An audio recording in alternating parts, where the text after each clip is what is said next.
He's in the bathroom at a club or some shit.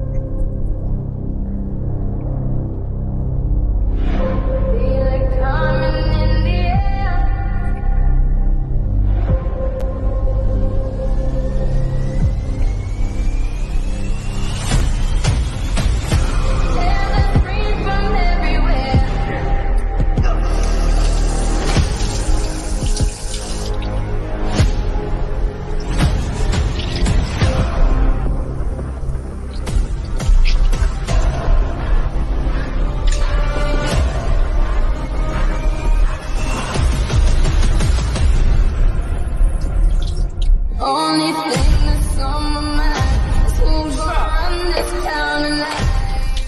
Play of the game in regulation. It is caught by Dyson. Can he get in? No, he cannot. Town tonight. Yeah, I said it, we are. This is Rock Nation. Pledge your allegiance.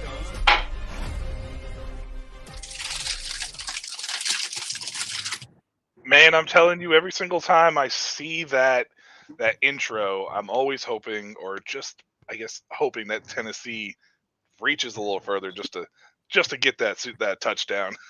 Here's the goal line stand. Michael Washington back after a week hiatus. As always, Justin is being faithful and back with us again, our local quarterback. Chris is once again tuning in from the Shadow Realm. You know, it's pretty quiet over there. And Curtis, my man, is joining us again this week. How's everybody doing? How was Thanksgiving for everybody? Start with that. I mean, you guys don't have to all answer at once, but yeah, no, it was filled with football and filled with a lot of great stuff. So obviously, if any of you have been on social media, yes, I did have an NFL workout that led into my Thanksgiving break. So I was definitely working out for one of the teams. So still not going to let the public know who it was. But, you know, it was a great opportunity. Got me on another list. So grateful for that opportunity, and then was ready to go eat some turkey come Thanksgiving. Good old turkey there. Curtis, did you have turkey as well? Or are you a turkey guy? Yeah. I'm more of a mac and cheese and candy yams kind of guy, but I did enjoy some turkey and watch some football, and that's great, Justin. I'm happy to hear that. Yeah. We're definitely rooting for you over here, and Justin for sure, no doubt about that. Krish, I mean, this is the second week in a row the Shadow Realm has gotten you. Were you just drinking milk? What were you drinking right there? It looked like one of those old school milk. I think it was.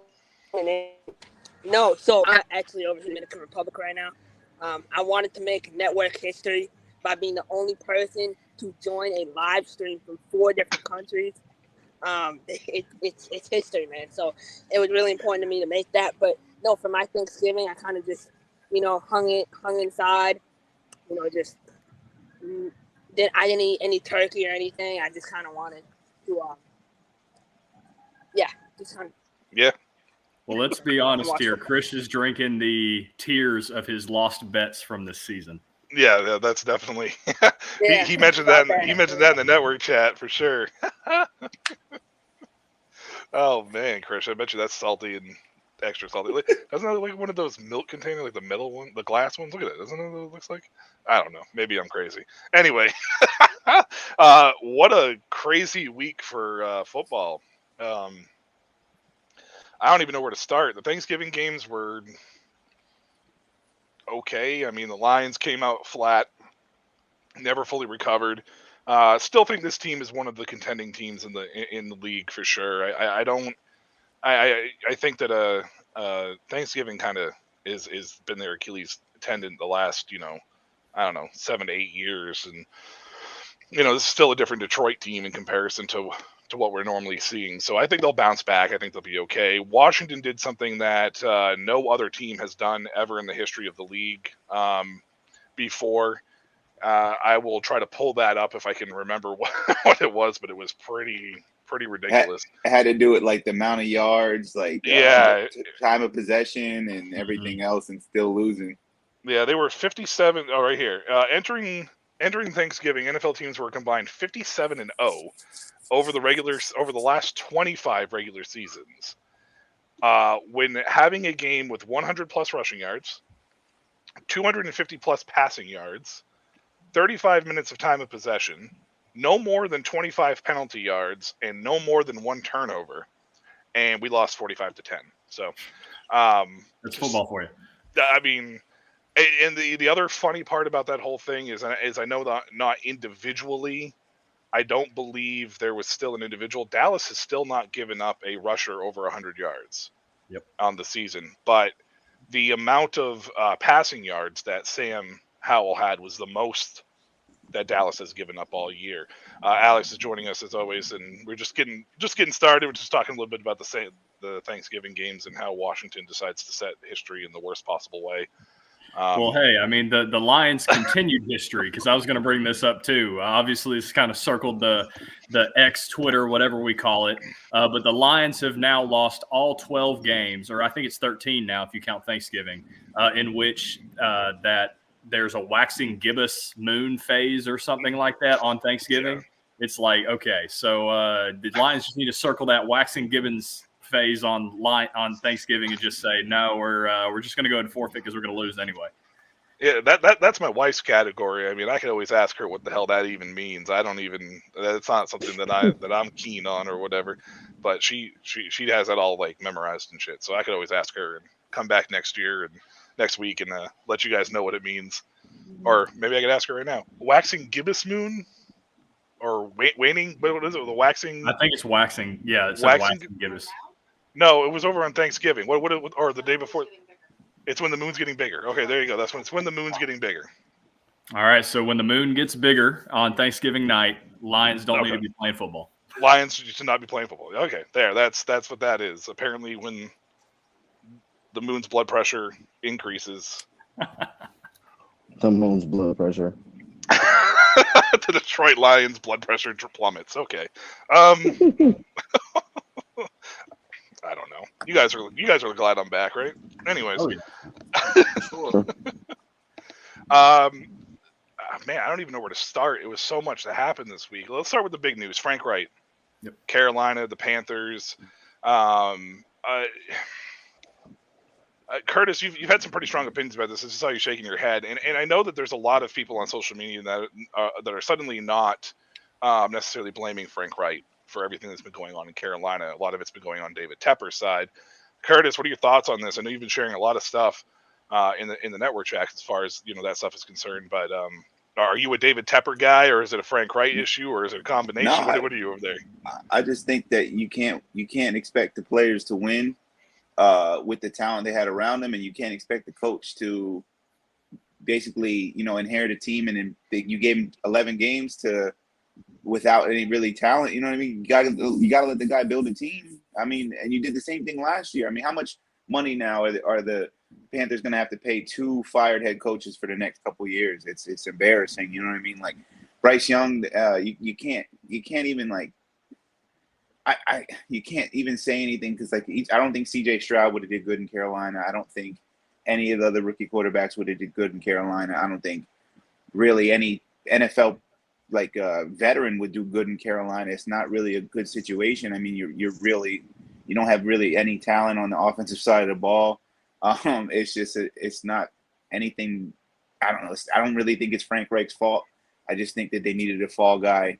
But to see this 2 years in a row, to have a head coach not finish the year, I don't know, man. You just got to be scratching your head. If I was a GM at that team, I know that he's making money as a GM, but if I was a GM on that team, I would probably just be like, at the end of the year, maybe just step down, try to look for another job, because it's not really, doesn't seem like a good place. And like I said in the chat, aside from the Knicks owner, James Dolan, I don't think there's another more incompetent owner in pro sports. So, but yeah, that's pretty much all I got to say. I mean, Frank Reich is Frank Reich. He's a good offensive-minded coach, but I don't really think that he could have did anything differently with that roster. For me, I don't think the offense is lacking in talent per se, as much as they weren't being used properly, and I think that might have been the coaching side of things. Because, I mean, you drafted Jonathan Mingo early. You don't know what you have in him yet. You know, he played less than 40% of the snaps for the first like 5 to 6 weeks. Terrace Marshall was a 3rd-round pick that both regiments, for some reason, you know, were saying he was doing all the right things, but then they were putting him out there for less than 40% of the snaps, not giving him an opportunity. You brought in Adam Thielen. Within 2 weeks, you were talking about, we want a wide receiver 1, whatever that means. You signed DJ Chark and we're throwing him out there for 88% of the snaps. And Chark really isn't a guy that, in my opinion, that belongs out there as a wide receiver 1 or a wide receiver 2. But this offensive line is pretty dreadful. You know, and it wasn't just Frank Wright. It was also, you know, running back coach Deuce Staley, who was brought in because Miles Sanders came over, or vice versa. You know, they signed Deuce Staley and then signed Miles Sanders in free agency. And then obviously, you know, what was it? Josh McCown got fired too. He was a quarterback's coach for Philadelphia. First coaching gig. Yeah, so I mean that was you know, as a quarterback coach, you know, they were all with Philadelphia underneath Wright, you know, with Reich when, you know, they won that Super Bowl. So it's interesting to see that there was the Philadelphia fall guys that kind of got, you know, the axe in this situation. David Tepper then came out and was like, I'm a patient guy. I mean, between Charlotte FC, which in case you guys didn't know, he owns Charlotte FC as well in the MLS, and you know, the NFL now, he has fired a total of 6 coaches since taking over both those franchises. Justin, I mean, this goes back to the old adage that, you know, is quarterback truly, and you're the quarterback of this team, is it truly the you know, the catalyst, the most important position when you see a massive trade up like you just saw with Bryce Young, and this team is now looking like they're going to have the first overall pick that's with Chicago. And how do you even go about building this team now at this point in time? Because you spent money on Thielen, you spent money on Miles Sanders, you've been very active in free agency, so your cap situation probably isn't looking that great. I did not look that up beforehand, but how do you build around a quarterback now when you don't really have the ability to do so? Yeah, at this point, it looks very bleak, at least for the next year or two in Carolina. And then, unfortunately, that times up with the quarterback salary of the being drafted number 1 overall and being on semi-decent low money, which then again, obviously, will then affect Bryce Young's career moving forward. And if he continues to struggle the way that he has, maybe he gets to this Justin Fields territory where he's showing flashes like he does. To say maybe he can be a franchise guy, but he hasn't proven he's a franchise guy. So then the team moves on from him, and now he's a backup quarterback somewhere, and then he's out of the league or whatever. But no, I mean, it's really sad to see. And I mean, without looking at it even more in depth than what I really have, I don't really see a way out, at least this offseason, unless they do go out and spend money, which, again, I haven't looked at the salary cap for this team to really know where they're at. I mean, but that you've got to start on the offensive line. Yeah, we talk about like AC's kind of had this conversation over the last 5 or 6 years now with Cincinnati. Like they needed offensive line at times. They went and got the receiver, and everyone's like, "Oh, well, Burrow can't get it to Jamar Chase if there's no lineman." Well, they were able to work around that, and guys developed. Guys worked in their new pass pro system that they had. Burrow was able to take more ownership of that, and then you have guys like Joe Mixon. Who are fairly decent in pass blocking that can help out with that too. You change to 600 protections and change your offense that way. So obviously Bryce Young will need to grow in that respect. I have felt like he has struggled in some of that aspect now, and that's where I'm like, okay, you had a guy like Josh McCown, who I personally thought was one of the smarter guys in the league when he played, even though obviously he was the backup for a lot of different places, a lot of different teams. But I think obviously the scapegoat situation is kind of really what we have here. The Philadelphia fall guys, as you said, it's just one of those situations where I think they had to take the blame because Frank Wright's the quarterback whisperer. He's usually done well with the quarterbacks that he's had, going back to Nick Foles and even before that. So that you didn't really necessarily see an improvement in Bryce Young week to week. He just continued to struggle. And so obviously that's unfortunately going to be the decision that's made. But no, at the end of the day, it goes back to David Tepper and this ownership group in Carolina, what he's done between the Panthers and Charlotte FC. And then obviously he doesn't own the Charlotte Hornets, but they kind of have the same kind of thing, just the whole city of Charlotte sports. going on right now, and it's very unfortunate for all my Carolina guys out there. And so hopefully us Carolina Cobras can help you out this year. But no doubt. But no, I mean, you have Jim Caldwell, who was a senior assistant, who's now going to be taking over some play calling duties. The OC, who was the former play caller, got it stripped away from Wright in Thomas Brown, is now going to go back and help call plays. So maybe you see a little bit of this kind of Buffalo Bills resurgence of an offense, but then again, they haven't really done anything to resurge from. So, I mean, you just got to see change. You got to see development in Bryce Young. And yeah, I still say there's not much talent there, mainly on the offensive line. But at the end of the day, when you're trading draft capital and your best receiver to move up for a quarterback, and then your offensive line's terrible and you're not helping them out, don't come crying to a coach saying you didn't make this team better when they're 1-10 because you then traded guys away to help this young quarterback. So I think it's just an issue in Carolina in general. And it looks bleak, at least for the next year or two, until they can start getting draft capital back, because I really don't know who they could really even trade to kind of recoup maybe a late first-round draft pick to at least get somebody in there. I mean, the only person they could have really done that would have been Brian Burns. A lot of people were coming for Brian Burns, and I mean, in my opinion, keeping Brian Burns was a smart thing, especially if you're going to pay him. But I mean, there's not even any indication they're going to pay him at this point. Yeah. Alex, the Carolina situation, man. I mean, for me, I think that some of the offensive scheme issues were more Frank Wright and the coaching staff. I mean, it's not an excuse for David Tepper. I think Tepper definitely should have given him, a little bit longer than what they did. But I mean, do you see as a lack of talent on the offensive side of the ball, or is it just kind of guys you don't really know what to expect yet with guys like Jonathan Mingo and Terrace Marshall, because they really haven't gotten their opportunity per se? I think it's one of those things where you kind of do this to yourself when you decide to be a head coach in all places. Right? But with him, it's kind of the way that they put the offense together. Like Adam Thielen, I don't think he's a one anymore. I think in his earlier years he was with Minnesota, but I think you got to put a guy like that who still has the talent and the situation to age well, right? So right now, like that's what I was looking up to see where his stats are. He has 728 yards. That puts him in the top 20 amongst receivers in the same areas as guys like Devontae Smith. So if you take that production with no offensive, like you said, and the non-existent running game, it's like now you need another guy, and all the rest of the guys around him are question marks. Terrace Marshall, DJ Chark, like those are all guys with glimpses of light, but they're still like capability guys. Like we think they're capable of this, but we still haven't seen it. Right. I think DJ Chark did show some sparks, but it was with the Lions, who ultimately had a really good running game, ultimately had a much better put together offense.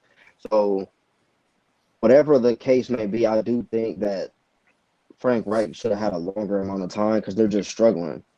You have a rookie quarterback who I think it has to be taken with a grain of salt. I don't think, if you look at the way two offenses are set up, I don't think that C.J. Stroud does well in this offense either. But it's just, I do think, I'm not saying it's a lack of weapons, like you said, I think it's a lack of usage, but you do have to have a guy that can give you different things. A lot of those guys give you the same stuff. Mm-hmm. Adam Thielen is the outlier because he's just a savvy veteran, knows how to get open, get in space. He's reliable with his route running in his hands. You can count on that any day of the week. That's why you see a lot of guys of his caliber that have elongated careers and still produce. Yeah. But when it comes to guys like Mingo, guys like Chark, guys like Terrace Marshall, what's your identity as a receiver? Like, no one knows. You'll see him go deep maybe once or twice, but then they'll disappear. They're guys that'll have randomly an 8-catch game and then a no-catch game. There's no consistency with them. I did think Miles Sanders was going to have an impact, but I'm just not seeing it. Chuba Hubbard is good, but their offensive line isn't. Yeah, their offensive line's garbage. So you should be able to have some type of play-action game with them, but they just don't. So, but that comes with the territory when you decide that you're going to be the guy calling plays. Not only are we struggling from a head coach point, but we're struggling from an offensive coordinating point too. So now, but I think when you let guys go, you put yourself in a worse situation in the middle of the season. Well, I mean, hopefully Thomas Brown and Jim Caldwell, who I think, I think Caldwell was used as has been a scapegoat coach in his career too. I think with Detroit, he was a scapegoat coach over there as well. I mean, hopefully maybe these two can get together and find a way to figure out what the strengths are of the receivers that they have. Because Terrace Marshall was a stud at LSU. I mean, the guy was a baller at LSU. Jonathan Mingo was an AJ Brown-esque type player at Ole Miss. It's the reason why they drafted him, or the reason why Ole Miss recruited him to play along with AJ Brown, because it gave them a similar body type that can get into that situation. Now, we haven't seen it with Mingo, so I don't want to make it seem like I'm comparing him to AJ Brown by any means, but very similar playing style, very similar body type. And capabilities. I mean, he produced at Ole Miss, prior to them actually having a legitimate quarterback down there. So they have the opportunity and chance to see what they have with these guys, and hopefully they can lean into them and find their strengths and really kind of exemplify, and can get a bigger a bigger sample size to figure out what they have.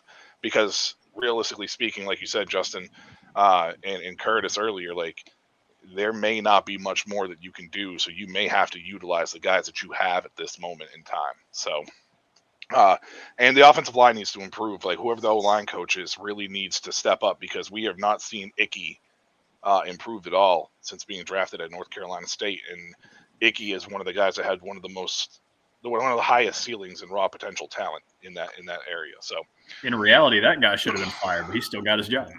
Yeah, in reality, he should have been. You're correct. That just maybe goes to show the incompetence of David Tepper. I mean, this is Dan Snyder 2.0. It's just down in North Carolina now instead of DC. So, good luck, guys, in Carolina for the next 25, 30 years. Speaking of teams that are struggling, let's talk about the Buffalo Bills. This may make Curtis happy. I don't know. It may not. The AFC East, the Buffalo Bills. What is going on with them, Curtis? From an AFC East fan standpoint, what is going on with Buffalo, man? And who's to blame? Better yet, who's to blame? Let's talk about that. Who's to blame in this situation? I don't even know. I actually texted people because I live in Pennsylvania. I live right outside of Philadelphia, and it was raining so hard, and I was like, Eagles lose, because I was like, there's no way he's gonna make that field goal, and for him he drilled that field goal, and then went into overtime. Bills got the ball first, and I mean the way Romo called it, you thought that he saw Davis wide open. You thought it was over, and you could blame Davis, you could blame Allen. It was obviously Justin could explain it a lot better than I can. From what Davis, he took the corner route, and it was an option route, and basically Allen just saw that he was open and just chucked it up to him. All he had to do was turn his head around, like Tony Romo explained too. Like, just turn your head around, it's game over. That's just the most Bills way I can think of them to lose. Is what they're saying. Josh Allen's 0-6 and has overtime as a starter. Josh Allen, he played a crazy game.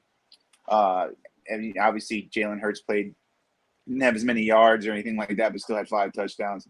The defense, they couldn't stop the Eagles at all. In that overtime drive, that run they kept the run contained almost the entire game, and then to let Swift do that at the end of the game, and then they basically just let Jalen Hurts walk in the end zone. The 2 safeties kind of just were like, I'm not even going to try it. I don't want to say you don't want to keep blaming the defense, but it's really on them. And then there's just some miscues on offense, but they all played a good game, and then people can get into the ticky-tack penalties that weren't called when Diggs' jersey was being held, but then I think like 2 plays later, there was a roughing the passer call on the Eagles, and that could have been that was iffy. So I mean, it's just like, I just think it's the Bills are just shooting themselves in the foot with just losing games that they're not supposed to lose. I think all their losses are within one score games, and then like 4 out of their 6 wins they've won by more than 25 points. So you know what I mean? It's just like, when they win, they win, and when they lose, it's a close game. It sounds like a lot like the the Chargers. You know what I mean? So I really don't know what's going on. I don't want to say it's the offense. I think it's more on the defense underperforming because they have some great players and they have injuries and everything else. But when that offense isn't clicking the way it's supposed to, I mean, that's just what happens. I think they benched James Cook for a little bit because he dropped a pass. I think that was like a short touchdown. He would, yeah, you know what I mean? Like that might have been the outcome of the game. You know, so that's really my take on it. I just think that they that the offense kind of just dropped the ball and on literally some key plays, and then the defense. You know, you're asking your defense to hold back one of the most potent offenses in the NFL. You know. Well, and I think one of the biggest things for me in this game and watching this game is the Buffalo Bills lost this game for the exact same reason they lost the playoff game. I'll get into that in a little bit. But one of the things that was stuck out to me in this game was to go back to the Gabe Davis thing that you were talking about. From everything that I've seen, like as far as X is concerned and social media is concerned, a lot of people surrounding the game, it sounds like it was Gabe Davis's fault. Or Gabe Davis's, you know, a miscommunication or whatever it may have been. So, and I don't want to put any blame necessarily on him, all on him, because obviously there was a lot of other issues involved in this situation. But Jalen Hurts had a 0.0 QBR at halftime. I mentioned it in the chat. Yeah. 0.0, Justin, as a QBR in a half of football, and you lose the game. How does that happen? Like, there's got to be some finger pointing here. Blame has to go somewhere. I mean, I was going to put it this way. Obviously, the saying of the Buffalo Bills is nobody circles the wagon like the Buffalo Bills. Well, right now, they're not circling any wagons. I think this is the perfect example of a team, of a season that you can't finish. They can blow games because they make simple mistakes. Or penalties don't go their way, or they cause penalties, or miss field goals. They can't sustain drives at times. Injuries on defense.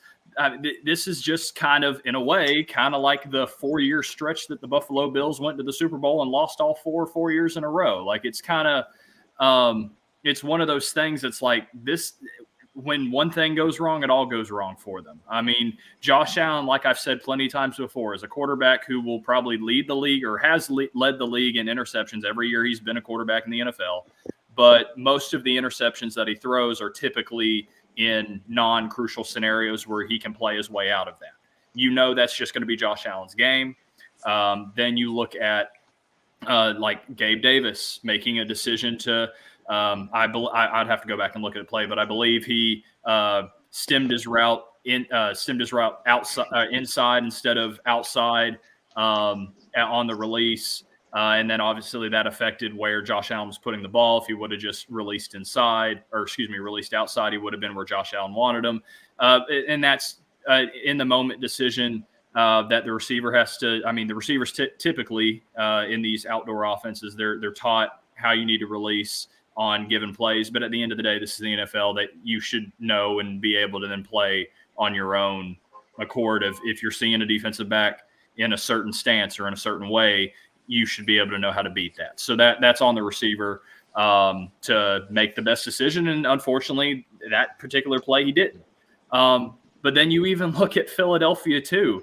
Like, Philadelphia did a lot to lose this game too. That's why, again, even though they keep winning, I'm not like thinking they're a Super Bowl winning team. They very well might win the Super Bowl because they keep winning these scrappy games where there's ugly wins, and at the end of the day, they still come out with a win.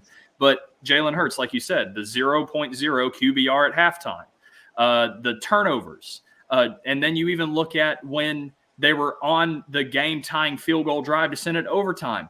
Mr. Sexiest Man in the world, apparently, had 2 crucial false start penalties that then pushed them back to the 59. Holds them back. So, I mean, and so there's a lot of things, because then if we go talk about the Texans and Jaguars game, the reason why the Jaguars won that game is because of Josh Allen, the other Josh Allen, sacking C.J. Stroud and pushing them back to make the 58-yard field goal that ended up doinking. Like, so the Bills are a good team, but they don't have the ability to finish right now. And yeah, then you add that in with some of the ref mistakes that kind of killed some drives too. everything's just kind of not going right for them right now, and I don't know if they have enough time to really right the ship. So I'm concerned if I'm a Buffalo Bills fan, because this just doesn't feel like a season that is in the cards for them. So our receiver of the panel, AC, you got a little sympathy for Gabe here? Was this Gabe's fault? Or I don't want to put all the blame on him, but I mean, I don't have sympathy for guys that make millions of dollars catching footballs. Okay, well, that's I don't fair. have sympathy for that. That's like, I'm just saying, that's your job. You know what I mean? And Gabe Davis is always kind of cringy to me. Like, he always has something where he ran the wrong route. He dropped a pass or something. Like, he has good games where he balls. He does, but it's always some type of boneheaded stuff with him. You know what I mean? Like, I don't know what it is. Maybe it's their connection though, because I think it goes hand in hand. Like, if it was his fault, then it's all on him. But I'm also not sold on the plays. Like, I don't think Josh Allen played great. I think he ran the ball in. That's cool. That's what you do. You know. I mean, but what? That's not what they're paying for. You know what I mean? They're not paying to do that. And at the same breath, this is why when we talked last week about our predictions, Philly is cool. They're one of those teams that, I forget who they said it was. They started off the season, I think it was the Vikings, right? They started off the season 11-0. Yep. Right? Yep. It's just good for regular season play, but it really doesn't help anything. In terms of winning games, and when it comes down to the playoffs, it's about who knows how to win, not necessarily who has the best record or anything of that nature. And I don't see that with either team. I don't see that with the Bills. I don't see that with the Eagles either. I mean, they made it to the Super Bowl, and it's hard to make it right back. But in the same breath, and I'm saying that just from what happened with us with the Bengals, like, it's just hard to do that. But I don't see them winning. I don't see them playing winning football. They just happen to gut out some wins at the end. How often is that kicker going to make a kick like that? I think I was just as surprised as everybody else. Like, once they got the penalty for Kelsey, like, rocking early, I was like, oh, they just got put out of field goal contention. I didn't think he was going to make the field goal. They happened to make it, and then the rest is history. But other than that, like, one, yes, I do think it's Gabe Davis' fault. But two, I'm not sold on either team being the Super Bowl favorite in their division. I mean, in their conference. Like, I still think I was big on the Lions. They kind of let me down. But if the Niners stay healthy, it's easily going to be the Niners. Well, that's the key this week too, because Philadelphia plays San Francisco this week. So we'll get a real testament to find out how this is. First of all, Krish, it's Under Armour he's wearing. He's not wearing Adidas. Get your logos right, my man. Like, come on, dude. You're better than that. Come on, Krish. That's Under Armour. Yeah, it's Under Armour. Yeah, come on, man. And Rob, I definitely hope Curtis. Did y'all see how Chris failed that? What's going on here? Oh, he failed it miserably. It was he got that Dominican Republic Wi-Fi right now. You can't really see it. Yeah. Man, how many D's are there in Adidas? I thought it was only 2. No, there's apparently, according to here, there's like at least there's 3 there. Yeah, so he's got 3 Adidas going on there. So 3 D's in Adidas, folks, in case you were wondering. That's why they got the 3 lines, I guess. Yeah, Christian's got that Wish version of Adidas. Apparently, that's where he gets his stuff from, his Wish, or Temu, one or the other, whatever. Speaking of playoff caliber teams, we have the Baltimore Ravens, the Kansas City Chiefs. Oh, by the way, I blame the Buffalo's GM for not tackling the interior offensive line and the interior defensive line in the offseason or the draft, because that's what killed them in last year through the playoffs, and that's what cost them their game in the playoffs. And this game against Philadelphia was very similar. Ed Oliver is a very, very good defensive tackle. He is not a run-stopping tackle. He is he's an undersized defensive tackle that can get QB pressures up the middle. It's like Hargrave. You need somebody who can stuff that middle. Buffalo did not tackle this at all. I blame the GM wholeheartedly for that, because that was the one position that they didn't need to do. And one of the few things that they didn't need to do was edge rusher, and they went out and got Von Miller. I know Von Miller's been hurt, whatever. Just stop overloading on edge and get yourself interior line, hunkered down. It's kind of like what Washington's doing. Like they hunkered in the anchored the middle of the line. They're able to get pressure on the outside even without Montez Sweat and Chase Young. I mean, not this week, obviously, because we lost by 35.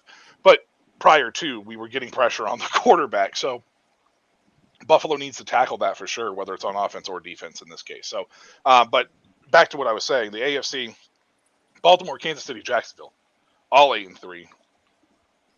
Baltimore's number 1 right now, I think. Kansas City's number 2, and Jacksonville's number 3. But all that can change with an outcome somewhere along the lines or whatever. And the thing is, a lot of these teams play each other with between now and the end of the season. Right, because all of them are on first place schedules. I think Jacksonville and Kansas City play each other coming up here in 2 weeks, I think. Yep. So they got a tough matchup this week against Denver, I believe, which Denver's been on a hot streak lately as well. Sure. So definitely got some interesting scenarios playing out. Out of everything that is happening in the AFC with those top 3 teams, out of those top 3 teams, which one of them is actually a legitimate contender and which one's a pretender? We'll start with AC down there in the corner. Which one do you think is a pretender? Which one do you think is a contender, maybe, or multiple, for that matter?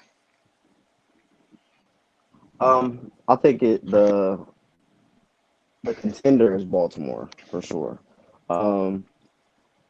I was very impressed by Isaiah Likely stepping in, but I think Isaiah Likely is a good player. So I think that was a holdup that was a question mark when Andrew's going out, but I think they'll be able to handle it well. Their defense is exceptional. Jadeveon Clowney's playing better and better every week. I think the Jags and the Chiefs are a lot closer than they've been in a long time. I don't see that game could literally go just who's having the best day that day when they play each other, if they do, or whoever they play respectively. Like KC, they literally win and lose off of Mahomes. Their running game is shaky. Offensively, they're shaky. That defense is still doing their thing. And, I mean, Chris Jones is a monster, so you can always count on that. But I definitely think Baltimore is I think they're head and shoulders above those other 2 teams. I really do. And on the topic of conferences, I think it was weird that all the Thursday games were NFC games. But that's another thing. No doubt. I mean, do you feel the same, Justin? I mean, is it similar to what AC was saying for you? Well, when you look at all 3 of these teams, because even today, I know we kind of made our playoff predictions last week, AC, but I kind of went through because now the ESPN's got their playoff predictor where you predict each game that's already happened from week 12 to week 18 and figure out where seeds are. So I've now gone through and based on what I'm thinking is going to happen, I know all 7 seeds on each side, and then I played the matchups and I've got my Super Bowl and all that now. But no, when you look at all 3 of these teams, I think all 3 of these teams have holes. It's kind of like if any of you are baseball fans, it's kind of like how baseball felt this year in the postseason. Every single team has a hole that can be exposed, but every single team is really good in a way. So it's very wide open. And maybe some of that's because Kansas City's obviously had struggles, and they're the obviously class of the AFC, or have been over the last 5 or 6 years, where you just expect them to be there. And now you've got guys like Baltimore who haven't done it in the postseason, but look really good, but then they still have issues on offense. And then the Jags, who've kind of done it, but then whenever they get to the postseason, they kind of stumble as well. So some of that's the narrative of what these teams are. But no, I think all 3 of these teams legitimately have a shot for all different reasons. But I still think Baltimore is head and shoulders above everybody else, and I think it just comes back to that defense. I'm not going to say they're the 2000s Ravens defense, but they're playing pretty darn close to it. And we talk about Cleveland all the time, wherever Kenyon's at. I know he's still rooting on the Browns, whatever. But we talk about the Browns where they might have been carried into the postseason by their defense despite an offense. I still kind of see this as the more rich version, or the more luxury version of the Browns, the Ravens, I would say.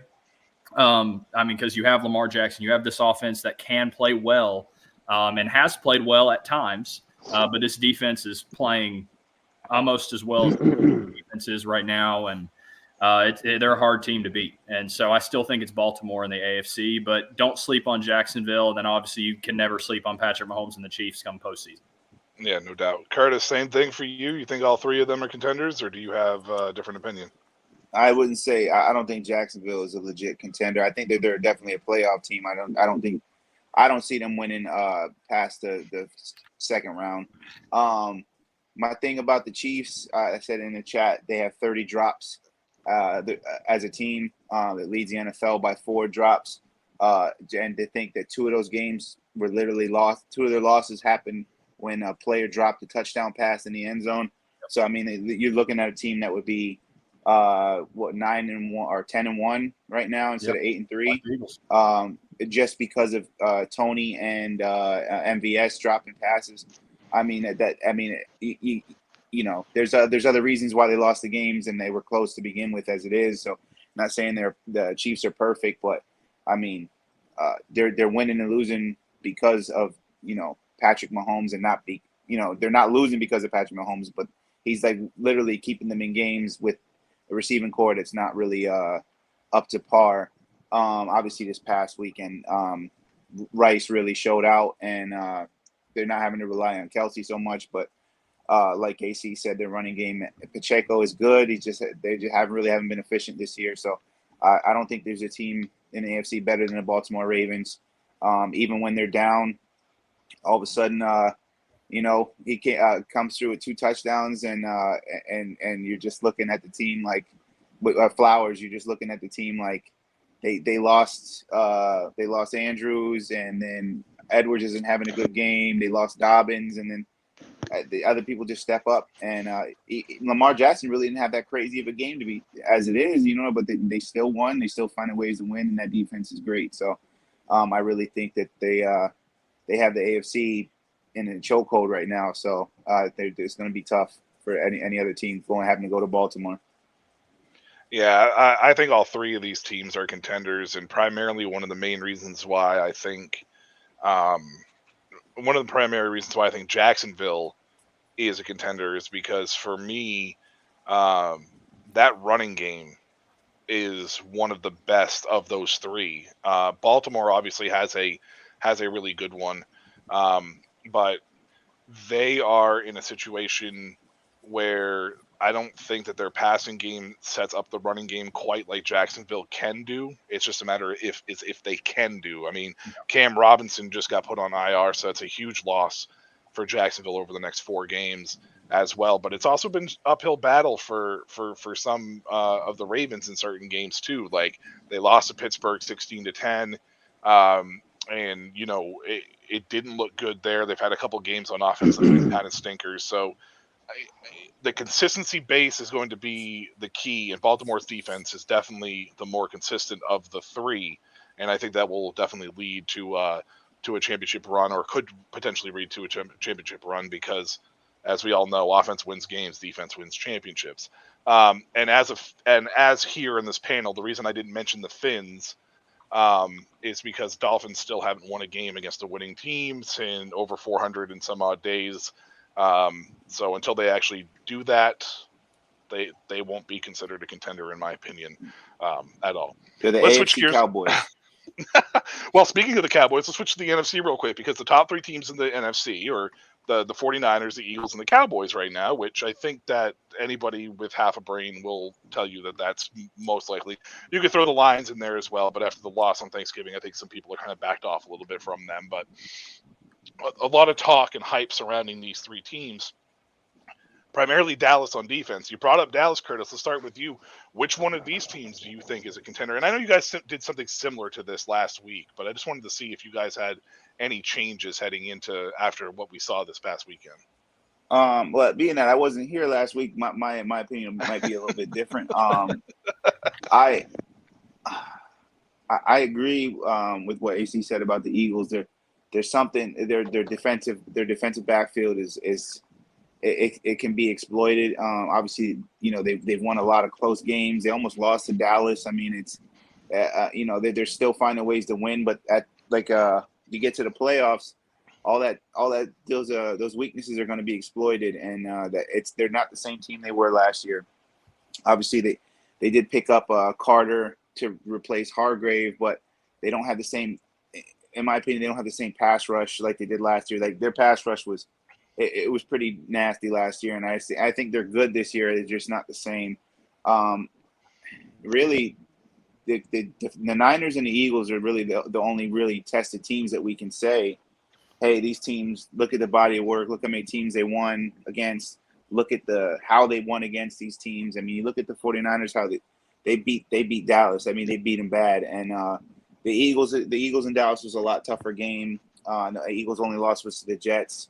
And the 49ers went on that little skid, but ever since that skid, I mean, they've come back and they're just firing on cylinders. So I just think that maybe I think the Eagles and the 49ers are both contenders. It might be them again in the NFC Championship game. I don't think Dallas is I don't think Dallas is going to make it past the second round either. So, but yeah, I think that those two teams are really the only two NFC teams I think that have a chance in the Super Bowl at all. I think the AFC has the strength and basically the most of the strength in the NFL right now, aside from 2, maybe 3 teams. And Detroit, like you said, they're being shaky. So, yeah, that's my opinion on it.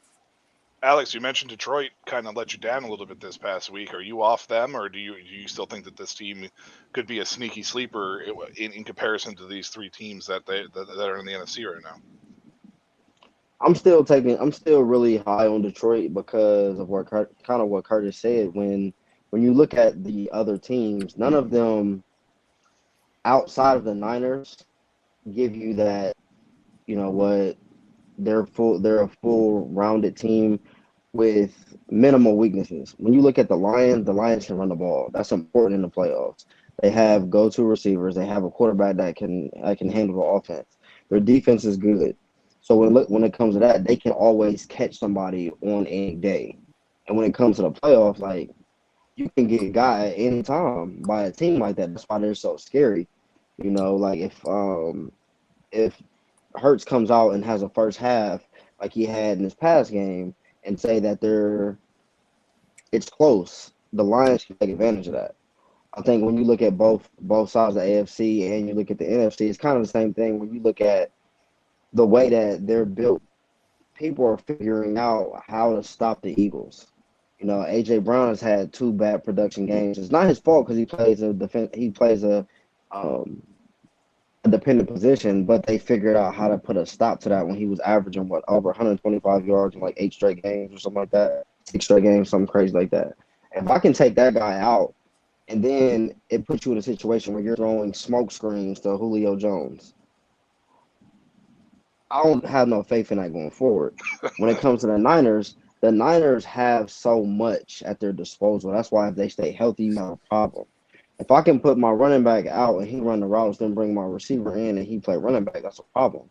And then I can hit Ayuk. I don't know if y'all seen that pass that he hit Ayuk with. Ayuk is incredible, man. That was an exceptional throw, you know, for a guy that they don't talk about having a lot of arm talent. If he can do that, and with them losing somebody like Hufanga, they still played well on defense. That's the problem. You know what I'm saying? And Ronnie McLeod is the issue. I mean, Ray McLeod is the issue in the return game. Like they have a lot of strengths versus the weaknesses that you can see. Like KC. I think what we're seeing differently now with these teams are everything has to be hitting all cylinders for them to win games. Yep. You know, KC didn't used to be like that. Now it's like which team can hide their deficiencies the best. Baltimore's the only team that doesn't do that, like you spoke of with the running back by committee. That's what they have. And then you sprinkle in Lamar Jackson, it's not a problem. Like Curtis said, he didn't have a great game, but if you watch Lamar, like, I was upset with the game. But if you think about it, Lamar does just enough to win the game. He doesn't overdo it. If they come out feeling like they need to press it in the passing game like they did against us, they do it. They show that they can. So it's like we're allowing to let guys get healthy, get back, get acclimated, but they're not dealing with a bunch of Nelson Aguilars. They're dealing with one. You know, they're not like, but KC is dealing with a bunch of them. You know what I mean? And I think that's why the Lions are still so impressive to me because they're the type of team that can catch you slipping on any time. The NFC is wide open. AFC isn't like that. If the Detroit Lions can get Jameson Williams involved a little bit more in this offense, I think that adds another dangerous element to that team. Primarily because out of the teams in the NFC, and Justin, I'm just going to go ahead of you in this situation just because I'm bringing it up. I think in the NFC, they're one of the only teams that can compete offensively with every single one of the teams that's in that conference. It's the defense that I wonder is what kind of defensive game are we going to get from them? Is it going to be the game where Baltimore blew them out of the water, or is it going to be a game where they can kind of grind out a victory if they need to, if the offense isn't performing at a higher level? Because let's make no mistake about it. As a Washington fan, this is going to gut me to say this. I think Dallas is one of the most balanced teams in the NFC. Now, I don't have a single faith in Dak Prescott or Mike McCarthy. I think Mike McCarthy is absolutely way past his prime, and I think he'll find a way to fail in the playoffs. Philadelphia is a team that I think is fairly well balanced, but like you said, if you take AJ Brown out of it, what do you really have? Like Olamide Zaccheaus, Devontae Smith, who's pretty much better off being a wide receiver 2 than trying to act like a wide receiver 1, and a couple running. Well, Goddard's hurt, but Goddard should be back, I think, this week, or at least he's trying to get back for the San Francisco game. But you don't really have a dangerous guy if you're able to contain or take AJ Brown out of a game, right? Like there's not any contingency there. Swift has shown explosiveness. Jalen Hurts is obviously a problem with extending plays, but what do you really have if you take away that AJ Brown piece? That's the key part with Philadelphia. And then obviously when I take a look at San Francisco. To me, Brandon Ayuk is one of the best wide receivers in football that nobody talks about. Honestly, he's the best wide receiver that nobody talks about. And it's unfortunate because he's the best wide receiver San Francisco has. Deebo Samuel is great for what he does. He's a playmaker. He does all this other stuff. But as a wide receiver, it's Brandon Ayuk that is the number one guy on that team. Yeah. And you factor in George Kittle, who still plays at a high level. Deebo, who's a problem, like AC was saying, you could put him in the backfield and let him run. CMC, obviously. You add Elijah Mitchell to that if they can get some rotations in there for Elijah Mitchell. I mean, Elijah Mitchell's explosive. If the guy can stay healthy, I mean, he runs a 4.41 at 6 foot, like 225 pounds. I mean, it's a problem for San Francisco.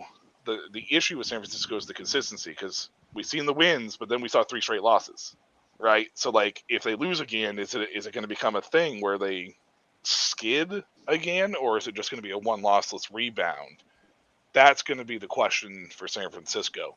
So that's my little bit synopsis on the NFC side. Justin, how do you look at it from a standpoint? Are you off the Detroit? Do you think they could sneak in there? Do you think they belong in this conversation? Yeah, so I'll start with Detroit. Detroit, I think, still validly so should be still in the conversation. But I just want to see what they do this week against the Saints, which are still a decent team that are in the NFC South running. Now, obviously, the NFC South is probably still one of the worst divisions in football. But not as bad as the NFC South. Oh, yeah, true. But I want to see how the Lions rebound. They have the Bears, which are in the week after. So these next 2 weeks, I think they have to answer a lot of questions. But I still think in the postseason, this offense can compete with anybody, like you said. And then this defense, you never know what you're going to get. And in a way, that's their wild card. But then you look at Philadelphia. I'm not sold on Philadelphia at all, and I haven't really been all year. But they're finding ways to win football games. They're finding ways to scrap, claw, and get whatever they can get and pull out W's at the end of the day, which could very well help you win a postseason game. Because what's Jalen Hurts known for? Yes, he's very talented at what he does. He's still a great passer of a football. He's a great quarterback in terms of extending plays with his legs. But essentially, Jalen Hurts is the guy that is going to will his team to a victory because of his work ethic, because of how he carries himself. And that's what makes Jalen Hurts do what he does. So you can't obviously doubt that in the playoffs, but I do think this Philadelphia team is not the Philadelphia team we saw last year. You look at the defense, like Curtis said. Last year, their pass rush was so good that their defensive coordinator basically just called cover one and said, hey, our corners, you're going to man up on everybody. I'm bringing 5, I'm bringing 6, maybe the occasional 7. And I trust my pass rush to get to the quarterback or get to the run game every single time, and none of our guys are going to get beat deep, because then we have like Bradley Roby out there. But those defensive backs were never tested because the pass rush was so good. But now this defense is still good, but it's not what that was. And then Philadelphia has a lot of issues on offense. And if you take A.J. Brown out of the game, you've kind of got Philadelphia offensively. So, yeah, they're 10-1, but I think there's problems there. So I'm not necessarily throwing them out, but I do think they are more of the pretender category come postseason. Then you look at San Francisco and Dallas. I maybe differ in saying that both of these teams are probably the more complete teams in the NFL, even looking at Baltimore. Baltimore, I think, is the most complete team in the AFC. But when San Francisco's healthy, the skid happened because of all the issues on injuries and stuff that they've had. If they're healthy, I think they're the best team in football. You look at Dallas, their defense is suffocating and turns over the football like nobody's business. And then you look at Dak Prescott, who has not been doing the normal Dak Prescott thing. He's one of the most elite quarterbacks in the league per this season. And so if Dak can continue to play like that, then don't call him elite. I think Dallas is definitely in the conversation there. It's just the thing is you have the narrative of, okay, you have Mike McCarthy as a head coach. Dak typically doesn't rise to the occasion in big time moments, and so there's questions that needs to be asked there. And then obviously you still have the running game that is sometimes an issue, sometimes not. It's inconsistent. So I think again some of these teams have issues, but I do think overall Dallas and San Francisco are probably the two most complete teams in the NFL, let alone the NFC. And I think they can do a lot of damage in the postseason. But again, all of these teams, whether AFC, NFC, they have questions to answer. And that's why I think this postseason is probably going to be one of the better ones we've seen, because a lot of the top teams have questions, have issues. If they don't show up in the right moment, they're not going to be what we typically expect from the Jaguars or the Chiefs or the Eagles or 49ers. Like the next couple of weeks, especially with a lot of these big matchups where like the 49ers play the Ravens, that's going to answer a lot of questions for us. So, I'm excited to see that, but I do think San Francisco is the team to beat in the NFC if I had to choose one. Well, one more thing, Mike. Just like I talked about the Chiefs leading the NFL in drops, the 49ers are have the least amount of drops in NFL, only 6 this season. Yeah. So, like Justin's saying, they're probably the most complete team, top to bottom. I was laughing a couple things. First and foremost, Justin, I was laughing because you mentioned Dallas, and then I'm thinking about them getting dominated by Arizona earlier in the year, in week 2. But AC's over here basically just responding to anybody and everybody. He's coming in the private chat at me about the Brandon Ayuk comment. He's apologizing to Shane because the Contenders eliminates the Raiders, and then he's coming, telling you don't call Dak elite. All over the place. He's all over it. I just laughing about that whole situation. So he's over here doing whatever. I did want to mention real quick that thankfully, barring any type of miracle, Brandon Staley is likely going to get fired at the end of the season. Finally. So the Chargers hopefully will get an actual head coach in there. We already know what's happening there. It's Bill Belichick, head coach GM. Which means Justin Herbert's going to end up going, 4-18 next year. That's the worst thing for Herbert. And then Ron Rivera as well is most likely to get fired at the end of the year with Washington, which, to be honest with you, it's not necessarily, I think Ron Rivera's done a poor job per se. He was put in very hard water with that franchise. I just think it's a new regimen. Time for a change. Thank you, Ron. Let's make Eric Bieniemy our head coach. Let's just do the right thing and just make Eric Bieniemy the head coach. Is Bieniemy going to go with him? No, most likely not, because the offense hasn't been the issue in Washington. It's really been the defense more than anything. Even that game where we just lost 45-10 to Dallas on Thanksgiving, it really wasn't the offensive's fault. If you take a look at the statistics, the offense was actually playing really well in that situation. It's just their defense you can't play defense like the way that Washington was playing defense and expect to win any type of game, because 45 points.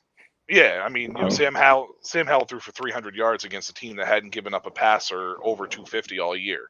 I mean, it's clearly not the offense in that situation. Yeah. We only scored 10 points. I get that, but it's a slew of factors involved with that. But I mean, I love Ron Rivera, but he's only had one winning season in the past 8 years, and that was the year that Carolina went to the Super Bowl.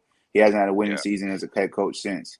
Yeah, I mean, again, Washington's situation was very tough because Dan Snyder was falling apart at the seams. I mean, when he came in, he was trying to basically save a team that had an organizational standpoint that was crumbling around him because of choices that Dan Snyder made. So I'm excited for Josh Harris's era, and I know that Washington is linked to Bill Belichick too, and I really hope that that's not true. By any means. I hope that that's just some smoke and mirrors bullshit, because I really want to see Eric Bieniemy get a shot. Well, and that's what I was going to say too. At the end of the day, you have probably one of the more bright minds in football on your staff that has already been looked over multiple times for head coaching positions when the world is calling out saying this guy needs a head coaching job.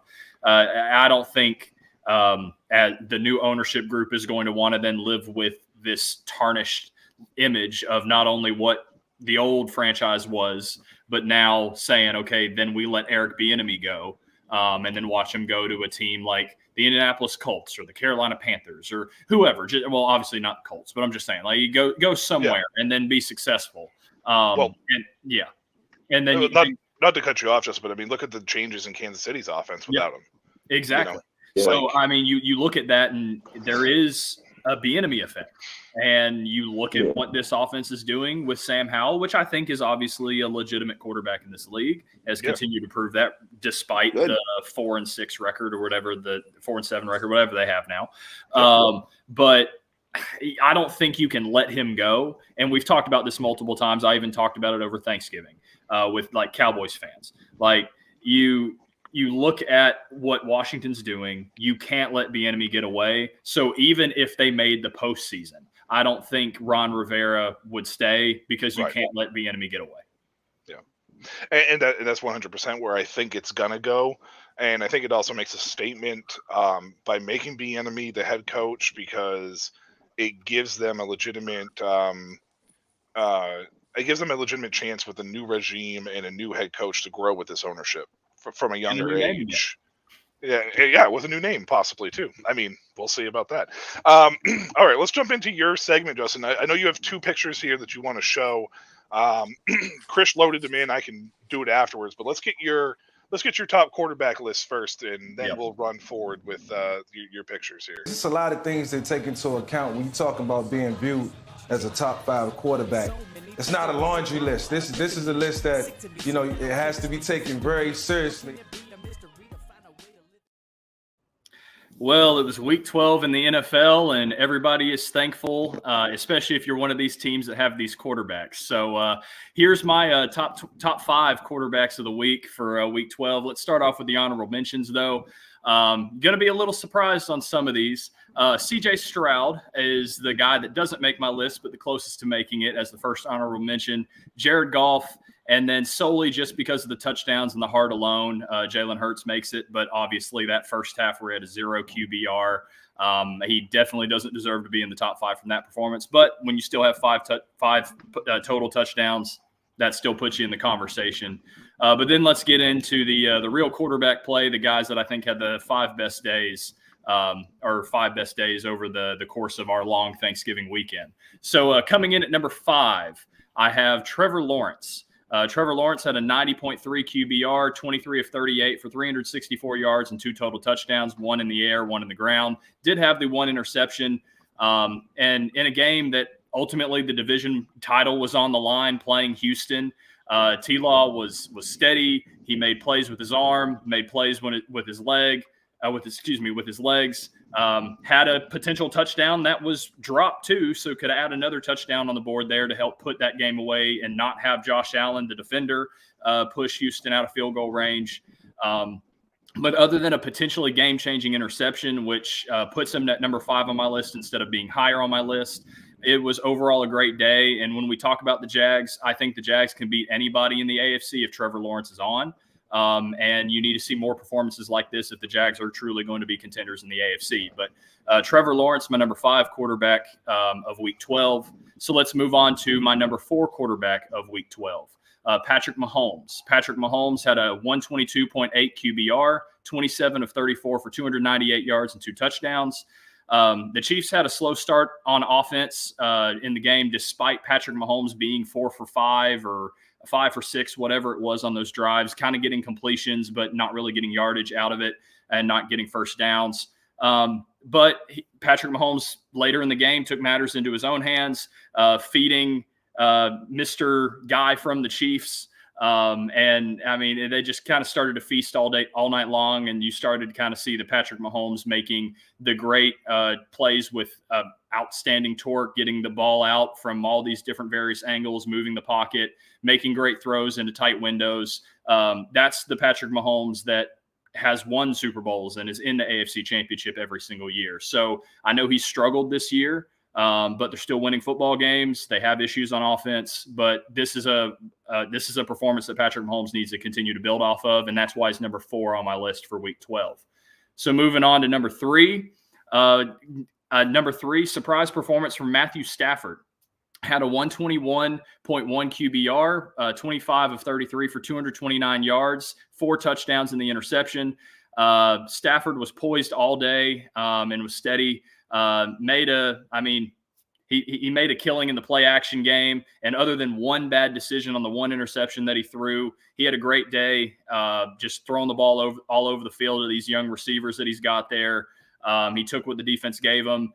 Made great plays, and I think this is the best the Rams have played since 2021 when they won the Super Bowl. So the Rams are maybe putting themselves back in the picture of the NFC playoffs, and that is behind Matthew Stafford's arm. Hopefully he can continue that for the Rams' sake. So coming in at my number 2 quarterback of Week 12, Jordan Love and the Green Bay Packers. Jordan had a 125.5 QBR. He was 22 of 32 for 268 yards and 3 touchdowns.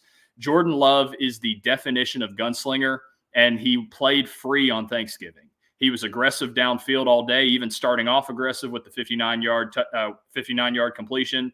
And he throws one of the best deep balls in the NFL, I would say.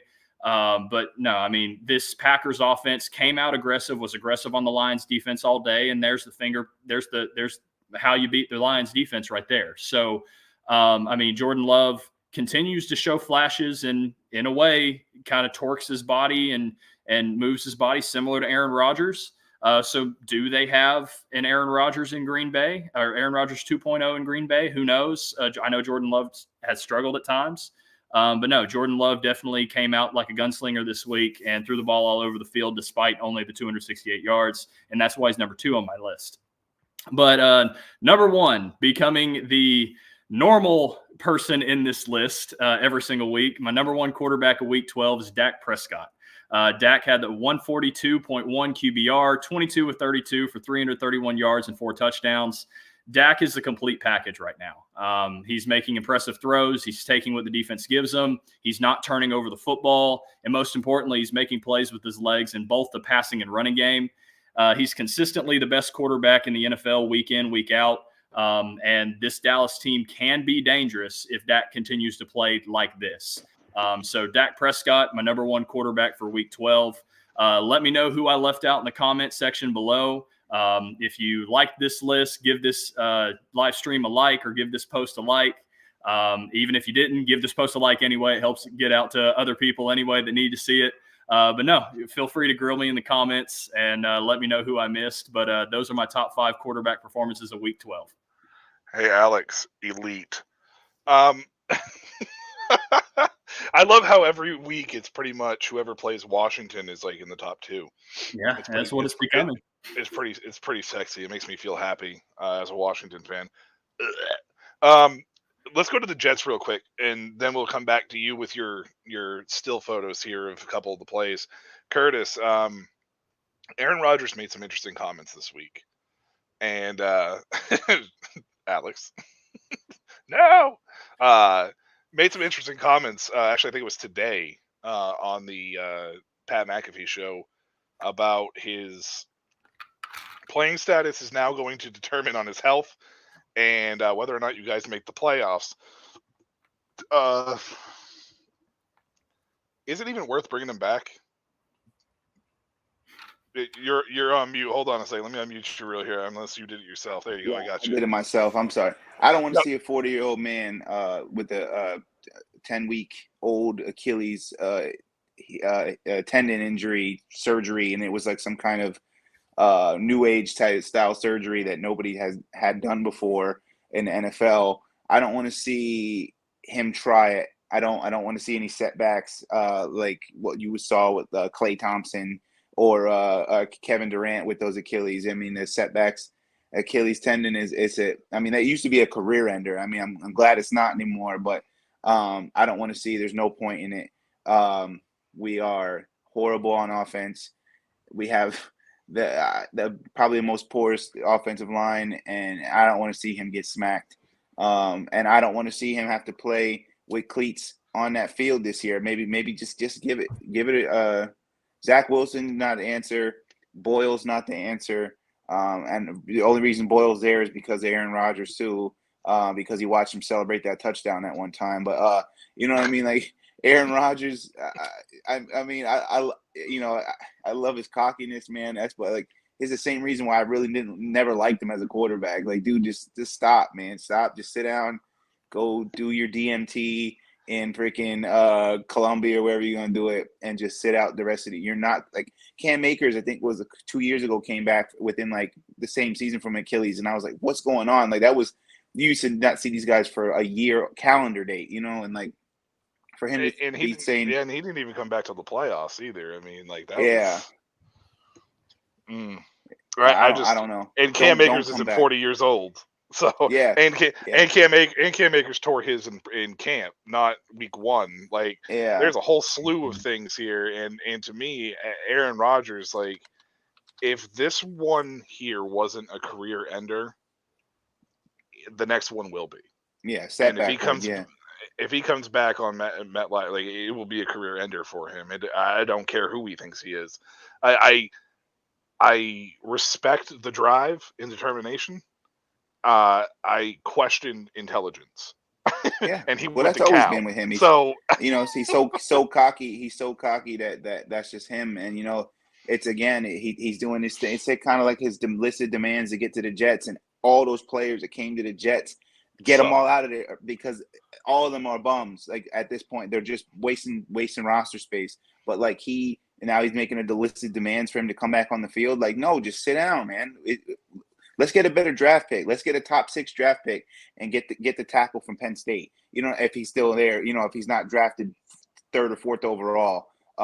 You know what I mean? Like, I don't want to see Aaron Rodgers try and then us, be on the cusp of the playoffs and then him have a setback and then it's like everything was for nothing anyway. You know what I mean? So, no, sit down. Speaking of, I got to get Justin's opinion on this. I was looking at Tim Boyle and his college career, if you can call it a career. 1 touchdown, 13 interceptions in his college career. How is this guy in the NFL? I don't. I mean, I'm sorry. I don't. How? I mean, again, everybody's got their own journey. Everybody's got opportunities and he took advantage of the opportunities he was given, made connections when he made connections. Obviously, now the Aaron Rodgers connections helps him get the New York Jets job or kept a Green Bay job longer than maybe he should have. I mean, I've never met him in person, but I do see plenty of his workout videos and stuff online in the off season. He's not a terrible thrower of the football by any means. He still deserves a spot there, but obviously he's not a starting quarterback in the NFL. I mean, so anybody that's there deserves to be there. That's where I sit. So I mean, you can look at his past, you can look at what he's gone through, but it makes it even more miraculous that he's sitting there. And should he have it? Probably not. but I don't see it, man. I mean, and again, like you said, you got to respect the journey. He's there for, some reason, like, so there's a particular reason why he's there. I'm not sure what it is. You know, good for him. I'm glad that he's, doing what he loves, I guess. And But part of me saying that too is this might be a sound clip that comes back up later for me. Because whenever I make my debut, they're going to be like, "Oh, well, look at this guy, and he only played arena football." Yeah. I'm already like foreseeing. No, I get that. And I wasn't trying to put you on the spot as far as that's concerned. I look at it, man, and I mean, I've seen guys like not be in the NFL that have had better careers in the NFL that are still want to be there. And I see guys that have, the grind, the drive, the same way that he does. Jordan Tiamu,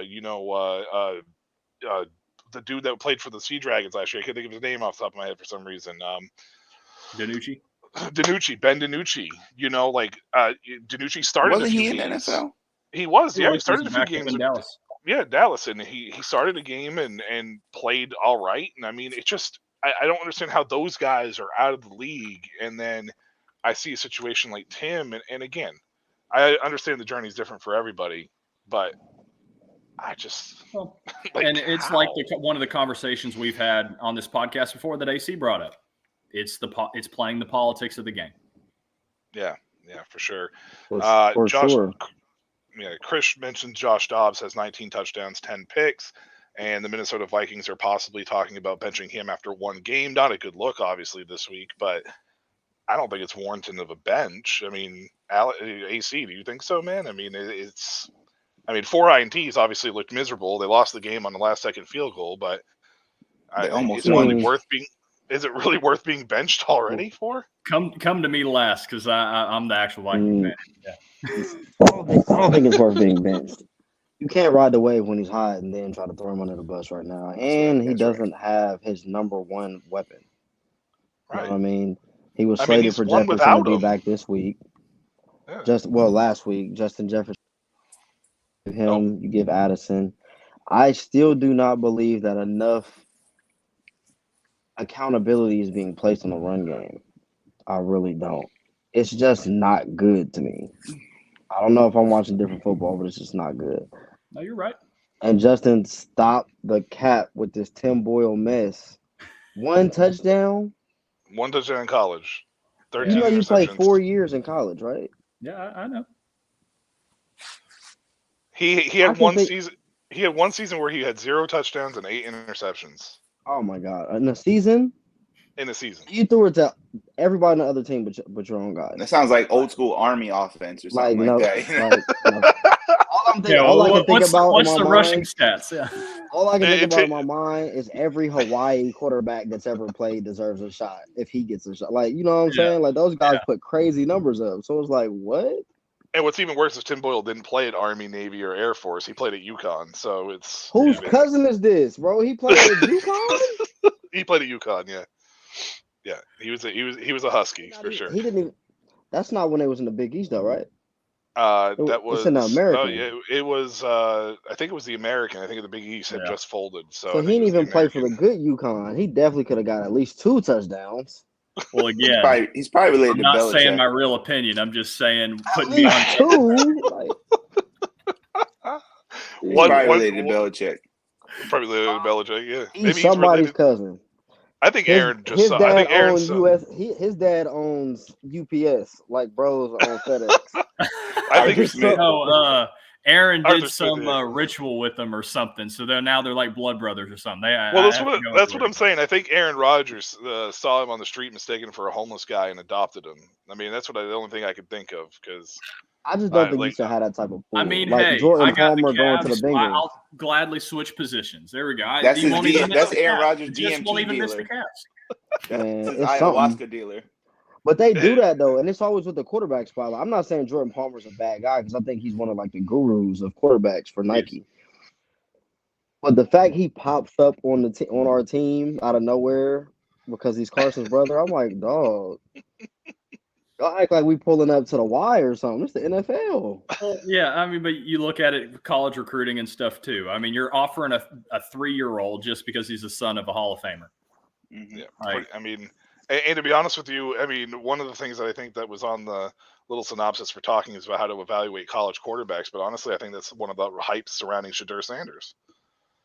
It's Mhm. just because he's Deion's son, and it's nothing on Shadur because I think Shadur put a lot to rest this season. But at the end of the day, that I Yeah, think I know that was Justin the needs. gripe exactly for sure. I think Justin needs to merch that. By the way, at the end of the day, that's his saying. Like Hey. merch that, like throw that on something for you, man. I'd love that saying. So, but at the end of the Well, day, that might be in the works. he's a 4-win FBS quarterback, right? Like I mean, Mhm. that's what it is. That Meaning they always want Shador? to talk about Shadur. You always want to talk about win-loss records when it comes to quarterbacks. You can't just pick and choose and be like, oh well, it's the team thing now when you don't do it for other quarterbacks. So, Justin or Curtis, did you have any thoughts on the Josh Dobbs situation? I mean, I know I just wanted to glaze over it real quick. I didn't really want to. He almost got benched. I think the Cardinals were going to bench him, and then we found out that it was because of the trade. But I mean, they still almost won the game for his 4 interceptions. That's the thing, like AC said, man, Madison didn't do nothing. Their run game is pretty crappy right now. It's not. They still. I think they only have 1 rushing touchdown all year. They are by running backs, not.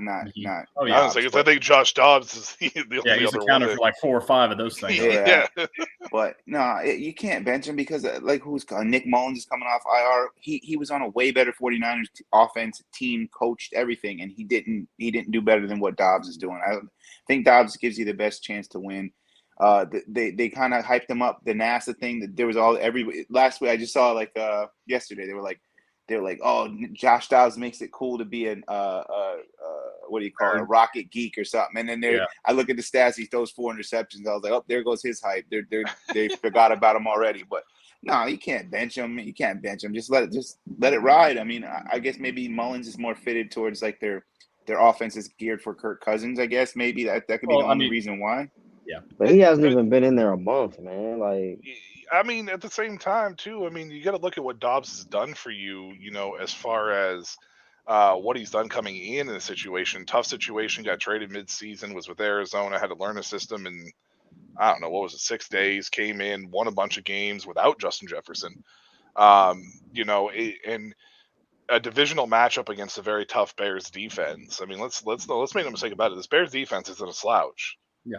I mean, that's their strength. And they added Montez Sweat. They signed Jermaine Edmonds. They brought over, TJ Edwards, I believe, is the other guy that they brought over. They have Jalen Johnson at corner. I mean, Jaquan Brisker at safety. The Bears are going to have to figure out this offense if they're going to want to start winning because their defense is going to be really expensive here down the road. Oh yeah, but Johnson's going to be expensive. I mean, it's a very tough defense, a divisional matchup, and in a primetime game. And you're just going to all of a sudden come out and just be like, well, we're going to have to reevaluate everything going into the bye week. And I'm like, why? Why does Dobbs deserve that? He still almost won you the game. Yeah. That was my cue to you, Justin. By the way, yeah. sorry. Well, yeah, okay. It was a terrible it was a terrible transition, but that was my cue. No. I mean, okay. Well, I'll just go ahead and use this as my team report. So, no, I mean, I'll start off by talking about the positive stuff of the Minnesota Vikings. No, I mean. The Minnesota Vikings defense that kept them in that game. The defense is one of the better ones in the NFL right now. But the one gripe I have with them is they couldn't finish sacks. And now obviously you're trying to sack Justin Fields, who is a freak of a human being and massive human being if you see him in person. Like I have had the privilege of seeing him and working out with him multiple times. The dude's thick. He's massive. So it's a hard task to bring him to the ground. But he's slipping through defenders when the pass rush is getting there. So you need to be able to bring him down because some of the plays that then you let him go, even if he throws it away there, the yardage plays there to give you either the field goal or a big play happens right after that. Because then the other big issue is the Vikings have not done well all year at covering tight ends. So, I mean, you look at what Cole Kmet was able to do to their defense last night. He was one of the few guys that really made plays for Chicago. But at the end of the day, You still held them to 4 field goals. You'd think if you only give up 12 points, you're walking away with a win.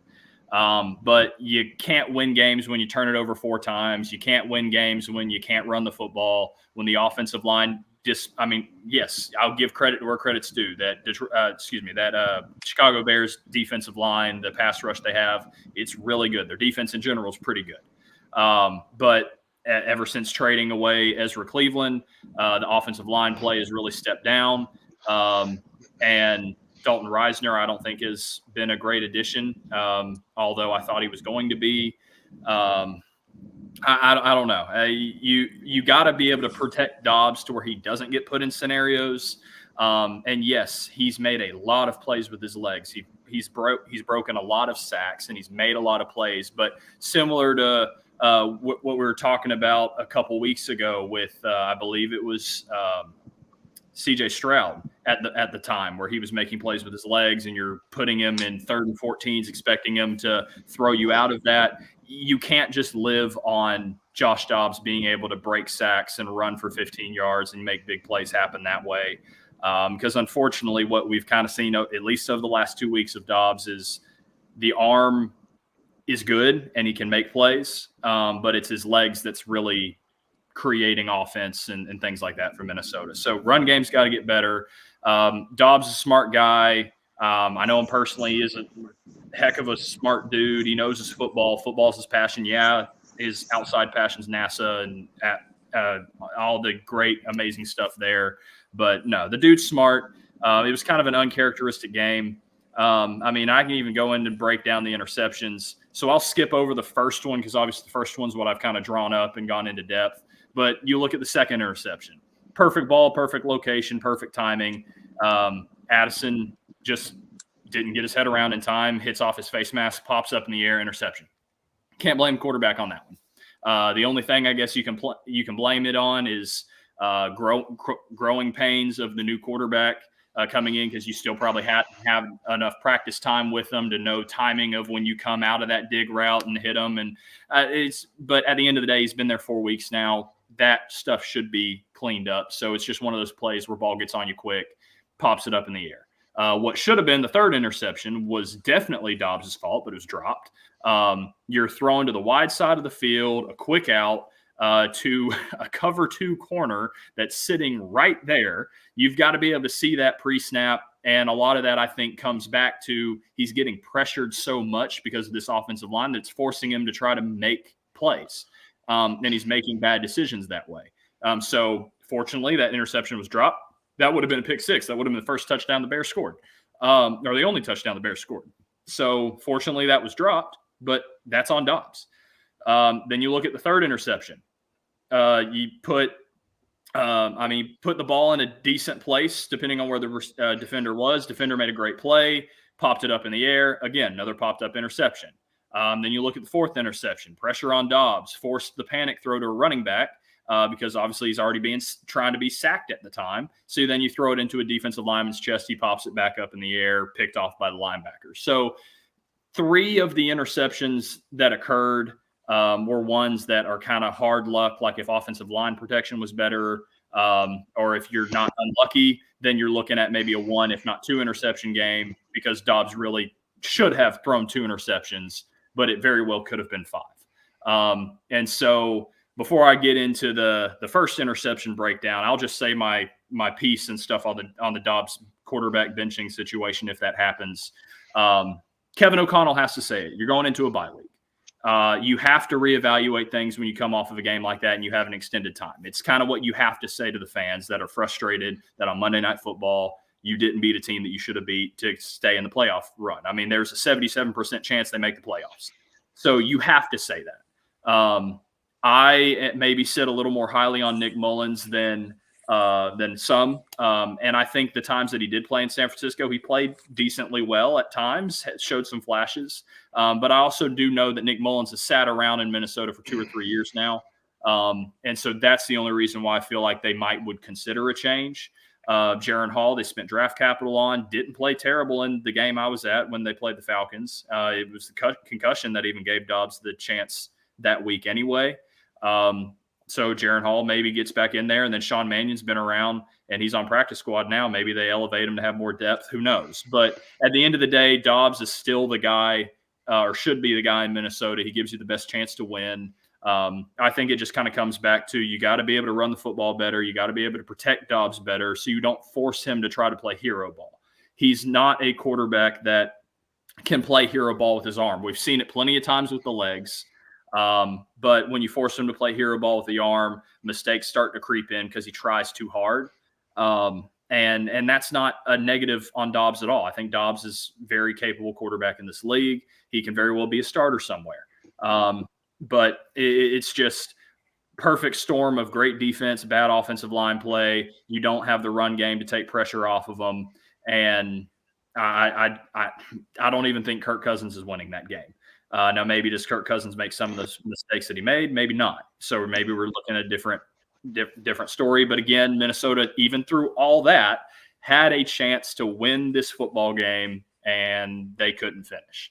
So that kind of goes back to the 1-4 Vikings, where offensively it was nothing but Kirk Cousins, but they can't finish. So how do you rebound? I don't know what the percentage chance is now after you lose to Chicago, but going into the game, that is 77% chance they make the playoffs. So they've beat some good teams that have tiebreakers over them and things like that, to where they're probably still sitting okay if they win some good games and things like that. But you definitely have to go into the bye week, evaluate things. I still think Dobbs will be the guy. I think Dobbs should be the guy. But obviously you have to say that after a performance like that. But let me ask you this question here. And I know it's a little bit different of circumstance, but first, Chris did not upload the two pictures, so we do not have the pictures for you to break down, just so you know. I was looking for them. That's what popped up on the screen, so we'll have to save it for next week. But if Kirk Cousins was in his primetime form, which we've all seen before, and he had a game like that, is the coach still making those same comments? That's my question, because I don't think he is. No, I don't think you know he what I'm is. saying? Like, but there's a relationship then you now have to play with that too. That, like, because you look at Dobbs, and unfortunately, I hate saying it, but it's the NFL. Like, Dobbs has only been there 4 weeks. What type of a relationship does he truly have with Kevin O'Connell? It's not like he was truly Kevin O'Connell's guy. Yeah, Kevin O'Connell probably pulled the trigger to the GM to say, hey, go get him because he's the guy that we want. So obviously Kevin O'Connell probably wanted him. But at the end of the day, he hasn't sat and spent the human-to-human time as long as Kirk Cousins, and hasn't met the family and all that other kind of stuff. So obviously that you have that dynamic that you play with, and that's, I think, the only difference between Cousins and Dobbs. But that's where my problem lies in that, though. You know, Dobbs has come in a situation, a much tougher situation than Kirk Cousins ever would have done. Mm-hmm. And it's not right at all. If Cousins had that performance, you don't make those comments. And now Josh Dobbs has 2 weeks to sit around and kind of eat on those comments. Now, I know that there'll be practice and there'll be, the go get him, fellas, and all that stuff going on. But in the back of his mind, and Josh Dobbs is a smart guy, so he may not fester on it. But yes, well, and that's what I was going to say too. As someone who knows him personally and has spent probably 5 years of my life with him at times, he's someone that's probably already thrown it like into the river, the St. Paul River over there in Minneapolis, St. Paul, and forget about it. Now, obviously, looking at it enough to say, what do I have to do to improve? But at this point, he already knows what he needs to improve. He's probably already back on the field. Like my old quarterback trainer, that's still his quarterback trainer, flew up to the game because he trains both Fields and Dobbs. So he was at the game. So I guarantee you he stayed in Minnesota maybe a little bit longer to train with them, tweak some little things that maybe he saw. But at the end of the day, Dobbs will get things cleaned up. He'll get things fixed. And yeah, it's unfortunate that those comments were made. But at the end of the day, I don't think they're warranted. But I think as a coach, especially one of his caliber, I think you have to say it, knowing that you have another quarterback that has at least started games in the NFL, that's been in the system. And then you have another guy that you've spent draft capital on, that you wanted, that you drafted. So I think you have to say it. I don't think they make a change. I would be surprised if they truly do make a change. But no, I think it's just stuff you have to say because it's bye week talk. Well, and I understand that Jaron Hall obviously plays a part in this because he's healthy now. I mean, it was only a concussion that knocked him out Yeah. originally. So I understand that you got to say, you have to evaluate and look at from a perspective of like, what do we have in Jaron Hall? But in my opinion, I think Josh Dobbs has done enough over the course of those 4 weeks or so to warrant not having to be put in this situation Yeah. over one bad game, and primarily because of it's still in the playoff hunt in the NFC, and he's one of the guys that kind of puts you in that spot, and he's going to get Justin Jefferson back coming out of the bye week. Yeah. So, well, that's that kind of goes where I'm like, yeah, well, and that goes back to the comments that I've kind of seen come out today about what O'Connell said. He's going to want to choose a quarterback that is going to get Justin Jefferson the ball. Right. So in practice, whenever Justin Jefferson's elevated from IR here in the next day or two, I think tomorrow is the official day that he comes he was off. already activated today. Activated today. Yeah. So, I mean, in practice, you're going to see how things work. And I mean, I think this is more coming from what have you done for me lately? And I know we're in a playoff push that we have to win games to make the playoffs. So I truly do feel like it is from that nature. I don't think it's what do we have in Jaron Hall? Let's just tank the season and see if he's a guy that can start. So, no, I mean, you look at the situation. It's like, okay, give the guys a shot in a bye week. Give Nick Mullins some 1 reps. Give Jaron Hall some one reps. Give Mannion 1 reps. Give Dobbs 1 reps. Like what? I mean, obviously, I don't know what they're really going to truly do, but guys are going to get reps to see how they're going to respond. And some of this could very well even just be a test of Dobbs, because I will say Dobbs still had a decent day the week prior, but it wasn't the first 2 weeks. And so you kind of look at first 2 weeks, super, super high. Next week, kind of middling, did enough to not turn the football over and help the team win a game. And then you get to this performance. So you're maybe looking at it kind of like the stock market, like stock's fallen now. And that's the question to be asked, okay, because you kind of saw it in Arizona too. At some point, Dobbs still made plays and still did things, but is he only someone kind of like how Baker Mayfield was, where he can come in and have 2 or 3 really good performances, and then by game 4, it's this. When does the magic run out? And I hope, as a Viking fan and as someone who knows Dobbs personally and wants his success, I hope that this is just one bad game, comes back from the bye week, and he's back in my top 5 quarterbacks list from here to the end of the season. That's what I hope. Yeah. But it's questions that you have to ask. No, for sure. And you're absolutely correct. I mean, Arizona had the same issue. Yeah. He came out, started on fire, and then kind of dwindled off, and that's what led to him supposedly. Which at the end of the day could be another factor. All this stuff. Yeah, which again could be another factor that's playing in Kevin O'Connell or the GM or the Vikings organization mind of does he have a shelf life? Yeah, absolutely. It's very possible for sure. Once you get more film on somebody, it definitely makes it harder. We all know that. Yep. Shane, if you're still listening, I know that you wanted to discuss a little bit of the running back situation. We're not going to touch that subject because I feel like that subject could be carry over into next Thursday, and I don't think anybody wants to be here for another week or another 2 days, because that was a hotbed topic all summer long.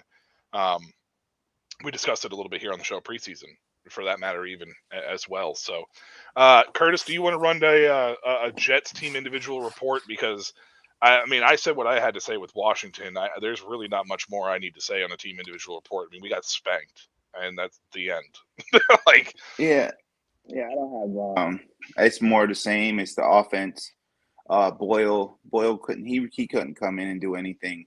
And I mean, if you look at every one of his throws, he took the one deep pass he threw was a bad call. He threw a 99-yard interception, pick 6 right before halftime after they got an interception. Should have just kneeled the clock out and went to halftime 10-7 or 10-6. I mean, it would have been, and instead of being down, every pass he threw past 10 yards was either intercepted, or a couple of those passes that were intended for Wilson were they hit the ground before Wilson was able to catch them. It was a lot of wheel outs from the running backs coming out of the backfield. One of those interceptions was caused by that. It hit the running back and bounced it, or hit Hall, I think. It was just a bunch of dump offs, but he was getting sacked, and he was getting pressured. The same old Jets offense. So I think we keep Sala. I think we keep Douglas. You got to see him with like a full year with Rodgers healthy. We're going to have to address this O-line in the draft or free agency, and they're projecting us to be like a top 6 pick. That's why I don't want them to really win. I would get rid of Wilson. Like, don't pick up his 5th-year option. We're looking at like possibly like $36 million in cap space, something like that. We got Dwayne Brown, Whitehead, and I wrote down Lawson are expiring contracts. I would cut Uzoma. He's just causing penalties, playing stupidly out there. You got the backup tight ends playing pretty good. Conklin's playing pretty good. Rucker, I cut the fullback bot, and we're not even using our fullback. You know what I mean? Like, it's just a wasted roster space. It's only gonna save us like $1 million, but get rid of him. What were you gonna say? Elijah Vera Tucker, he got hurt, didn't he? Yeah, yes. Is he hurt, or he got hurt? He was out for the year, right? Yeah. Yeah, it's a big loss for you guys because Elijah Vera Tucker is a legit. He's a guy I thought Minnesota should have taken. Back in that draft, but the Jets traded up to take him. He's a stud. You guys are definitely missing him for sure. Yeah, I mean the team is. I mean we got a couple big cap hits like C.J. Mosley and JFN are going to be probably the 2 biggest, but they're probably like the people we're going to need on the team the most. I think that we probably won't be able to bring back Solomon Thomas, or else it's going to kind of change everything else. So. After the February, with February, whatever that money that's contractually due in February is looking like $62 million in cap space. So on offense, we got McGovern, Turner, Dalvin Cook, Cobb, Dennis Kelly, Mekhi Becton, Boyle, and then we have a couple restricted free agents. And then on defense, we got Adrian Amos, Chuck Clark, Bryce Hall, Solomon Thomas, Al Woods, Udined Igbo, Aston Davis, Bryce Huff. I mean, we have a lot of guys on free agency, and then pretty much everybody on our special teams. So I'd say try to keep McGovern. I'd keep Clark because McGovern, that's who Rodgers said he wanted playing center because he could play center or guard. Right. And he's going to be cheap. You keep McGovern, keep Clark, Huff, Guidry, Zerline, Morstead. I keep those guys, and I'd keep Becton too because he can come back cheaper. He's got he's got a real bad injury history, but I really think that the Jets could probably get him cheap and just keep him in rotation. And then I'd say franchise tag Bryce Huff. I think they're going to have to with Huff. He's most important edge rusher we got. You know what I mean? He's going to get paid if he doesn't, bro. He's going to get paid. He is. Yeah, he's so having himself a year. Maybe if they give him the transition tag, I looked up what's the website called?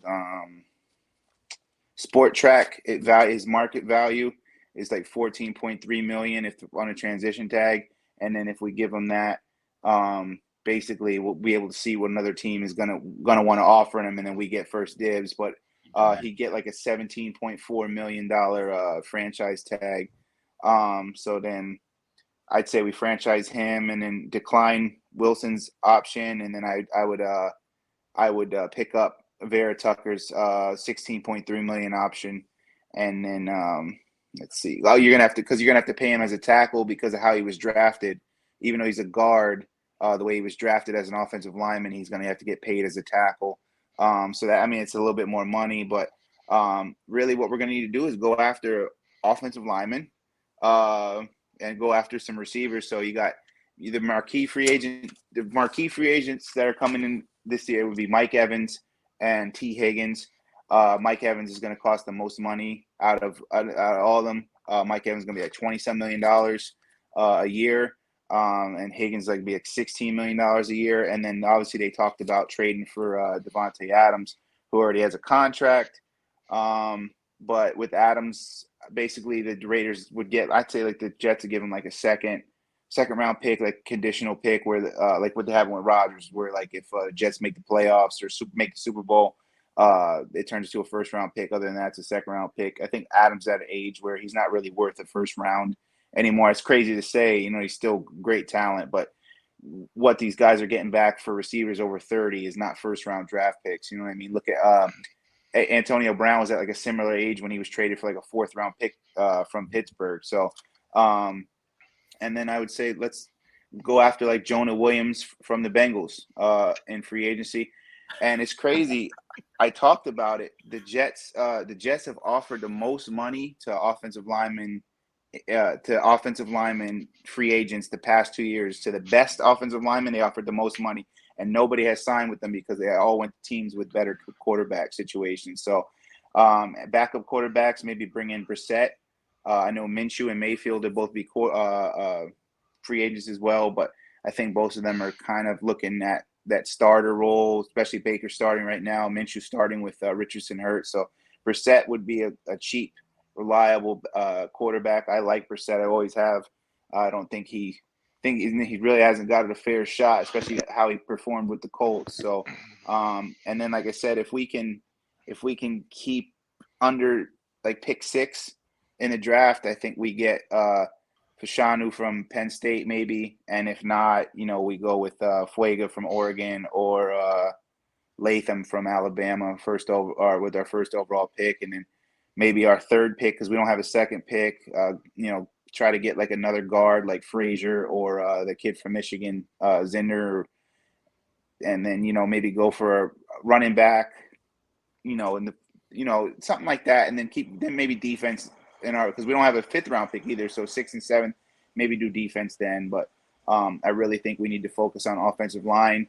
It's our biggest issue, and focus on a true second receiver and a backup quarterback because Zach Wilson's not that guy. You know what I mean? So yeah, I think out of the receivers you mentioned, I think Mike Evans is going to be the most likely because with as vocal as Devontae Adams has been in support of Aiden O'Connell, I don't think the Raiders are going to want to try to make that trade. I think they're going to want Devontae there to kind of guide him along and make sure.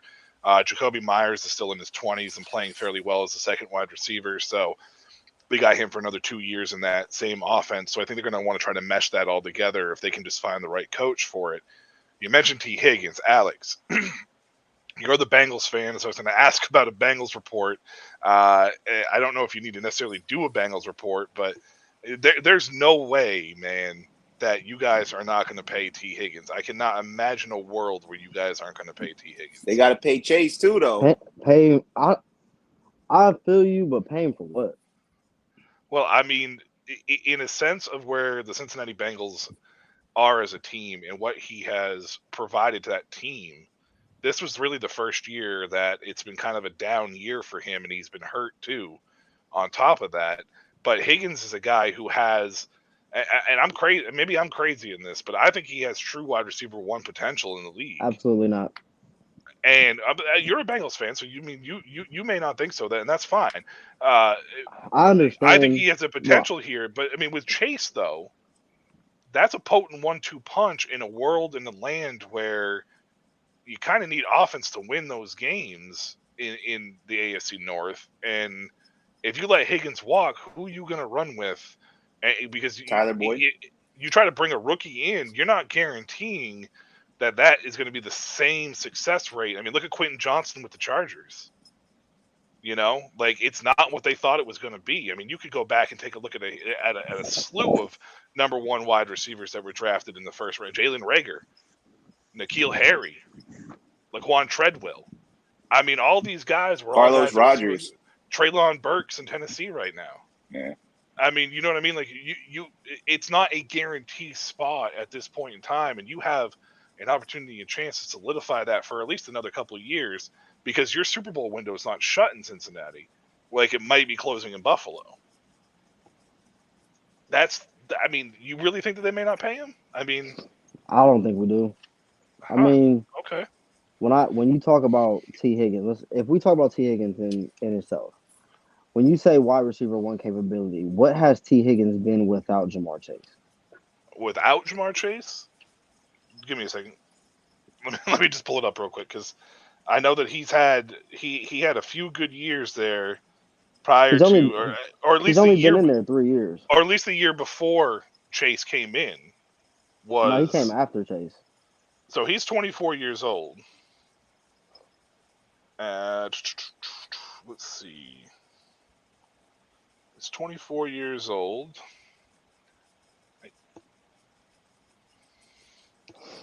Let's see. Career stats. He came in a year before Chase. His rookie year, he had 67 receptions for 908 yards, 13.6 average, 6 touchdowns. He missed a couple games though too. 2021, yeah, he might have. Yeah, 2021, 74 receptions for 1,091 yards, 14.7 yards receiving, 6 touchdowns. 2022, 74 receptions again, 1,029 yards, 13.9 average, and 7 touchdowns. This year's been the down year for him, and primarily because of the injury, and the Cincinnati Bengals offense was off to a rough start. So, I mean, do you think those sound like wide receiver one numbers though? 1,029 yards in 17 weeks. And the fact that he's done it That's not even 80 yards a game. The fact that he's done it 3 years in a row, yes. Done what? At 14 at over 13 yards of reception, yes. Because T. Higgins is not your Tyreek Hills. He's not a guy who's going to blow over the top. He's not going to blow off the top. T. Higgins is a 50-50 ball guy though. I mean, 74 receptions. No one looks at T. There's a reason when they speak of the players rate, they do top 100 players every season. Has he been in that? Oh yeah, he's been in that. Has he been in it consistently? Maybe not consistently, but I also didn't say he was a wide receiver one. I said he has wide receiver one potential. Okay, so if I have another guy.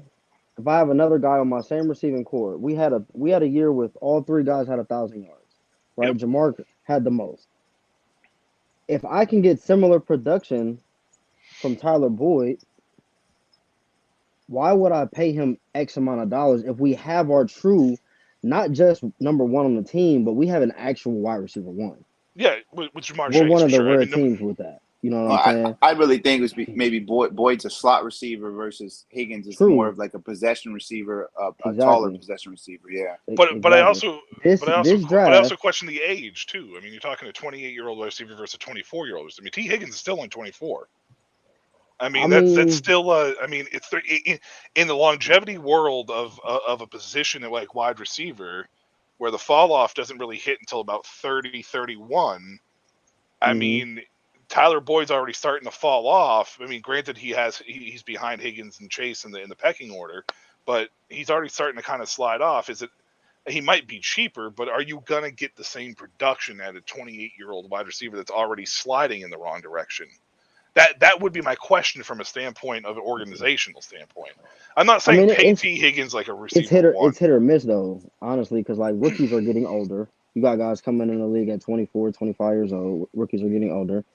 You also have a very unique group of receivers coming out this year. So if I can figure out a way to get rid of T. Higgins because somebody does think he has one capabilities, take your money, cut your losses, and then let's use whatever we get for him to move that somewhere else. Well, these offenses are about scheming them open. You know what I mean? If you can scheme, you can do a lot with a guy that I can line up outside majority of the time. I know what he's going to give me. He's going to give me slants. He's going to give me digs. He's going to give me 50-50 balls. He doesn't give me the full route tree, but I can take a guy in the slot and move him around and put number one in the slot too. And then develop. When we had Tyler Eifert, he was pretty productive. So we can find somebody to put that in tight end.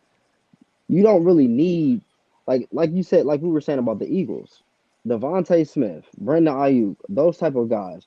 You wouldn't. They're like one capability guys to me because they can do everything. Yes. You know what I mean? Well, I think more Brandon Ayuk than Devontae Smith, but we don't see it eye to eye on that one. I'm sorry, man. The guy ran the table on the team loaded of receivers at Bama at every spot. Yeah, for sure. And he happens to have a guy in A.J. Brown who, when he does not get open, Devontae Smith tends to make the big pivotal play. He made the huge play in Kansas City. If he scores, that whole game is different, And right? that In the play Super in Bowl, the NFC or the championship game too. exactly. If he doesn't make that, the game against Dallas, didn't he make the over the shoulder toe drag touchdown? I think Devontae Smith is a I think He Devontae doesn't Smith do is a wide really receiver good two core. stuff. I, Devontae Smith is very good. The same way you rolled those numbers off, if you look at his production, all he's done is gotten better. I mean, All he's done is gotten better. I And a mean team they. with a solid run game. It's not like they're just throwing a rock. Like we are not a team. Like I feel like, do you think T. Higgins is more important than Marvin Jones was for us? I Yeah, think I think yeah. they're very similar, but I think yes, T. Higgins is more important than Marvin Jones was to your offense. Because I'm pretty sure playing with AJ Green, Marvin Jones had 3 back-to-back 1,000-yard seasons. He Yeah, did.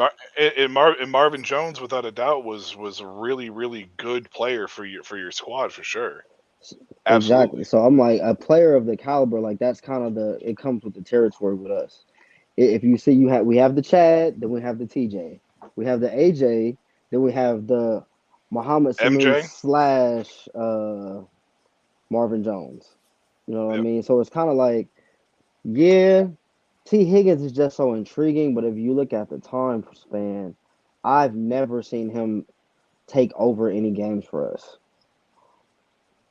That's He's a and that's complimentary fair. receiver. You know what I mean? Like Oh, for sure, that's fair. I mean, but the that's why I same was thing with saying for the bang Devontae.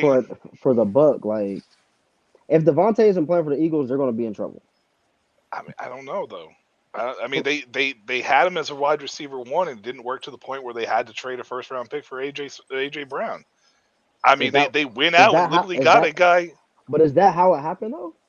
I mean, that's pretty much how it happened. Yeah, So they needed to they upgrade that so wide they receiver spot, so they were like, "We're going to go get AJ Brown, who can dominate games." And They had questions with that was the season. They had questions with Hurts. Obviously, he turned into a great quarterback, but they were Yeah. talking about drafting another quarterback before that year when they brought in Yeah. Brown because they're like, we're going to need yeah, somebody It was the big so enough. they yeah, it was the so they went replica of a situation where Justin Fields was at this year, and Fields Yeah, obviously hasn't made that step. so they went to yeah. get so they went to get him some help. Yeah. It yeah. wasn't, oh, Devontae, you're not going to be good enough. Let's go get somebody else. No, Because I mean, Um, if you really want to have that conversation, the GM of the Eagles probably is the best right now. oh, He went out and Howie got Rose. oh Oh, he. Yeah. oh, no, I Howie mean, he went Roseman. out I and got don't him have. all. What is it? Week 12, going into week 12. Yeah. We're going into We're going to week 13. week 13. Yeah. So you go out on week 11 and get an All Pro safety just for the hell of it. Who Yeah, does well, that? no, I trashed Howie Roseman for years, and then I primarily that's because I'm mean, a Washington fan, so I needed to trash him. But I mean, at the end of the, when you look at it from a standpoint of looking at it from a football fan, Howie Roseman's hmm done a fantastic job. I mean, let's hmm be honest, he's done a yeah, great job over there in Philadelphia, and he's hit on a lot of pieces. But what he's done is something that I think a lot of GMs fail at in the NFL, and it's through the draft. Like, yeah, if you take a look at every single one of his players that is really, really thriving, or really how he's done it, even on draft day, he's a master at moving up and down the board. He gets players that fit a system that help him out. I mean, even DeAndre Swift, AJ Brown, those were both draft day trades, back to back hmm years. Brought him in. Then he drafted Devontae Smith. Then he brought in Jalen Carter. Then he brought in, Jalen Hurts back when a lot of people were questioning, why are you drafting a quarterback in round two with Carson Wentz, who, yes, he came off a really terrible year in 2020, but he hadn't had that year yet, right? He hmm came off 2019 where Wentz was looking like a stud. So, like, why are you drafting a quarterback at this time, this age, this point, hmm And you take a look at all of that, and one of the other things that has really benefited the Eagles that I think a lot of people don't realize is this offensive line has been one of the healthiest over the course of the last 2 years. Last year during their Super Bowl run, they literally did not have a offensive lineman miss a game. They were the only team that had the same offensive line combination to start every game of the year last year. That's unheard of in today's game. And this year they've had a couple mishaps, and they've escaped with wins because they haven't had some people there.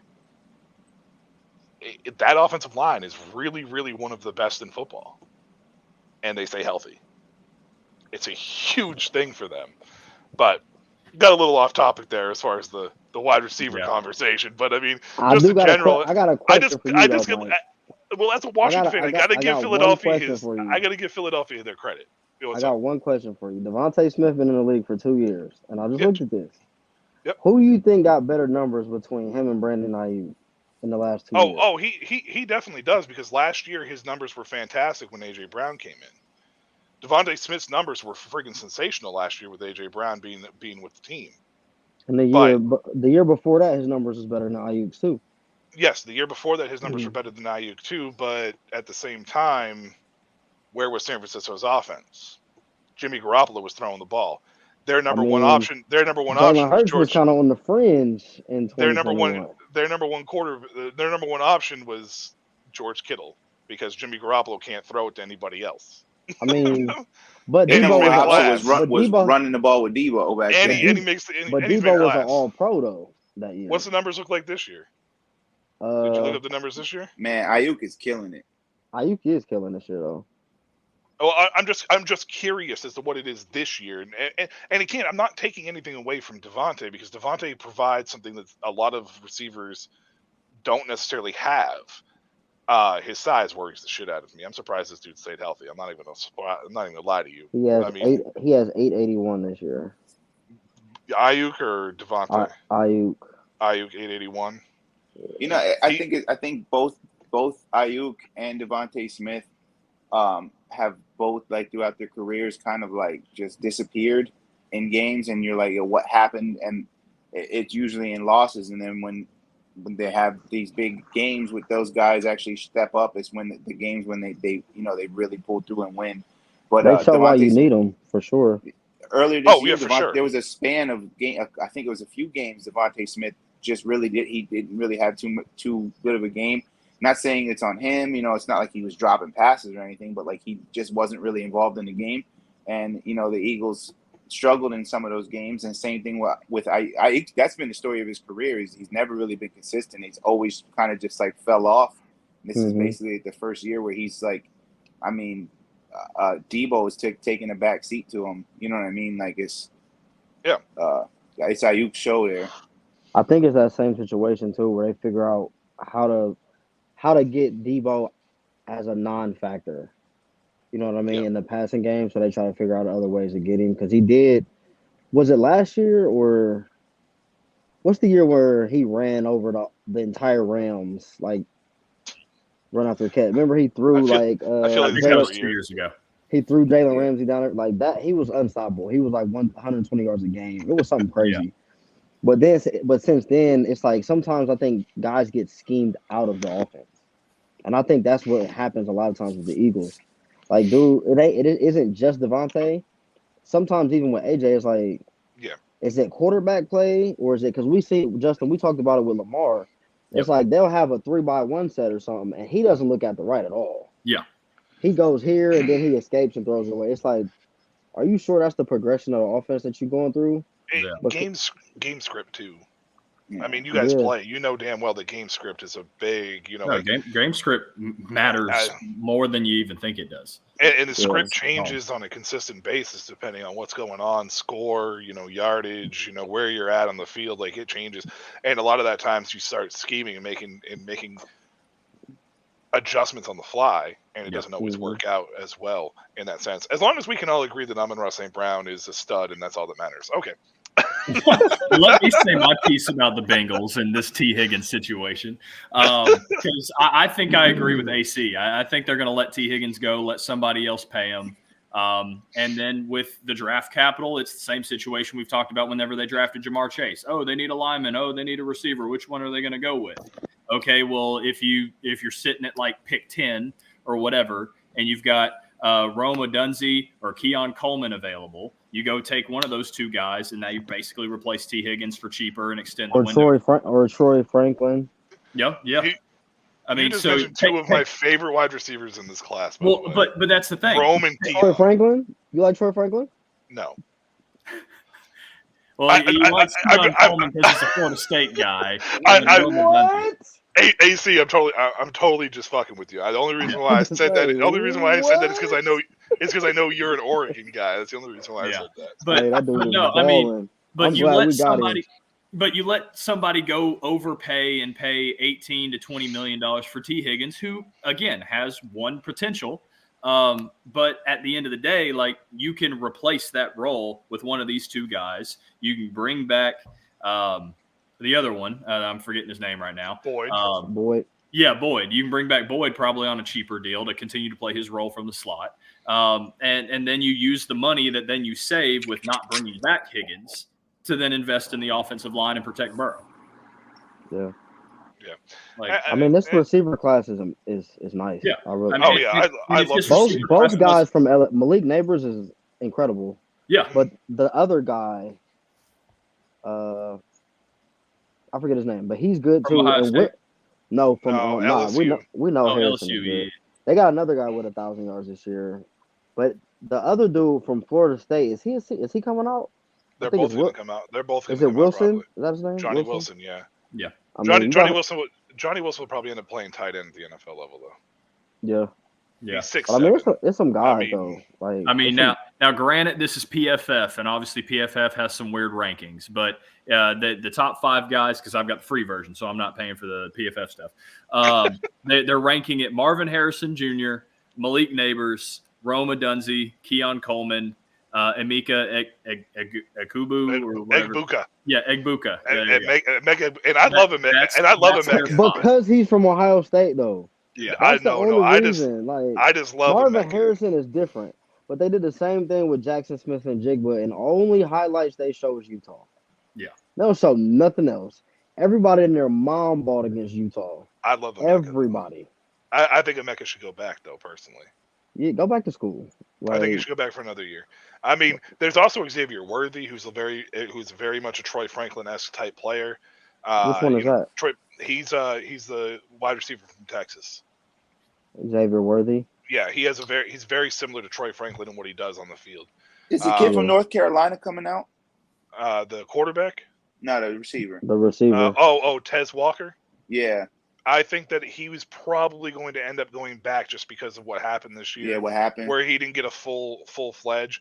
It may be good for him to go back for a year. I think what the NCAA did really was really shitty to him. I think that whole situation was real fucked, personally. And I think it would be better off for him to go back for another year, even though that quarterback situation is going to be kind of like who's going to be the QB there. I still think he's a difference maker at that position, though. So, I mean, it's hard to tell too because a lot of these guys right now have the COVID year. So it's so like they're freshmen, but they're actually like redshirt sophomores, so they could come out. And it's like, so who the hell's going to announce? The running back for Wisconsin announced today, Braylon Allen. He was one of the first ones to announce that he's going for the NFL draft. The dude's a linebacker. He's like 6, like he's huge. He's like 250. Yeah, he's a big solid guy, and people are up in arms about him. And I'm like, Brandon Jacobs, anybody? Meanwhile, you've got a tight end that's going back for his 9th year of college football. No, he's going back for his 8th, but he has a 9th year eligibility waiting in the wings for him. That's the dude. Is that the kid that was at Oregon? That was the dude that was at Oregon. Yeah, that's the tight end that was at Oregon. Yeah. And the dude's older than me, and I've been a pro for 3 years. Okay, guys. I mean, we've been doing this for that COVID year messed things up.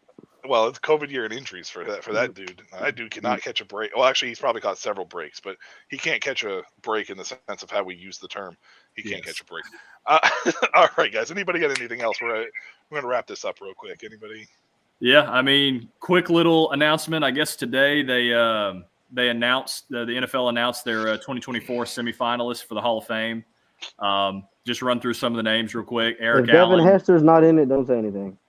Okay, well, no, Devin Hester is there. Devin Hester should be there. Yeah, Eric Allen, Jared Allen, Willie Anderson, Tiki Barber, Anquan Bolden, Jahari Evans, London Fletcher, Dwight Freeney, Antonio Gates, Eddie George, James Harrison, Rodney Harrison, Devin Hester, Torrey Holt, Andre Johnson, Julius Peppers, Steve Smith Sr., Hines Ward, Patrick Willis, Vince Wilfork, Darren Woodson, just to name a few.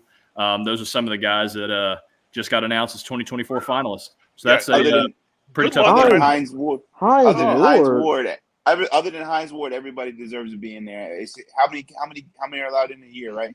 It's only a certain amount, right? It's like 6, right? Yeah, I think it's 6, but typically we're only seeing like 4 each year.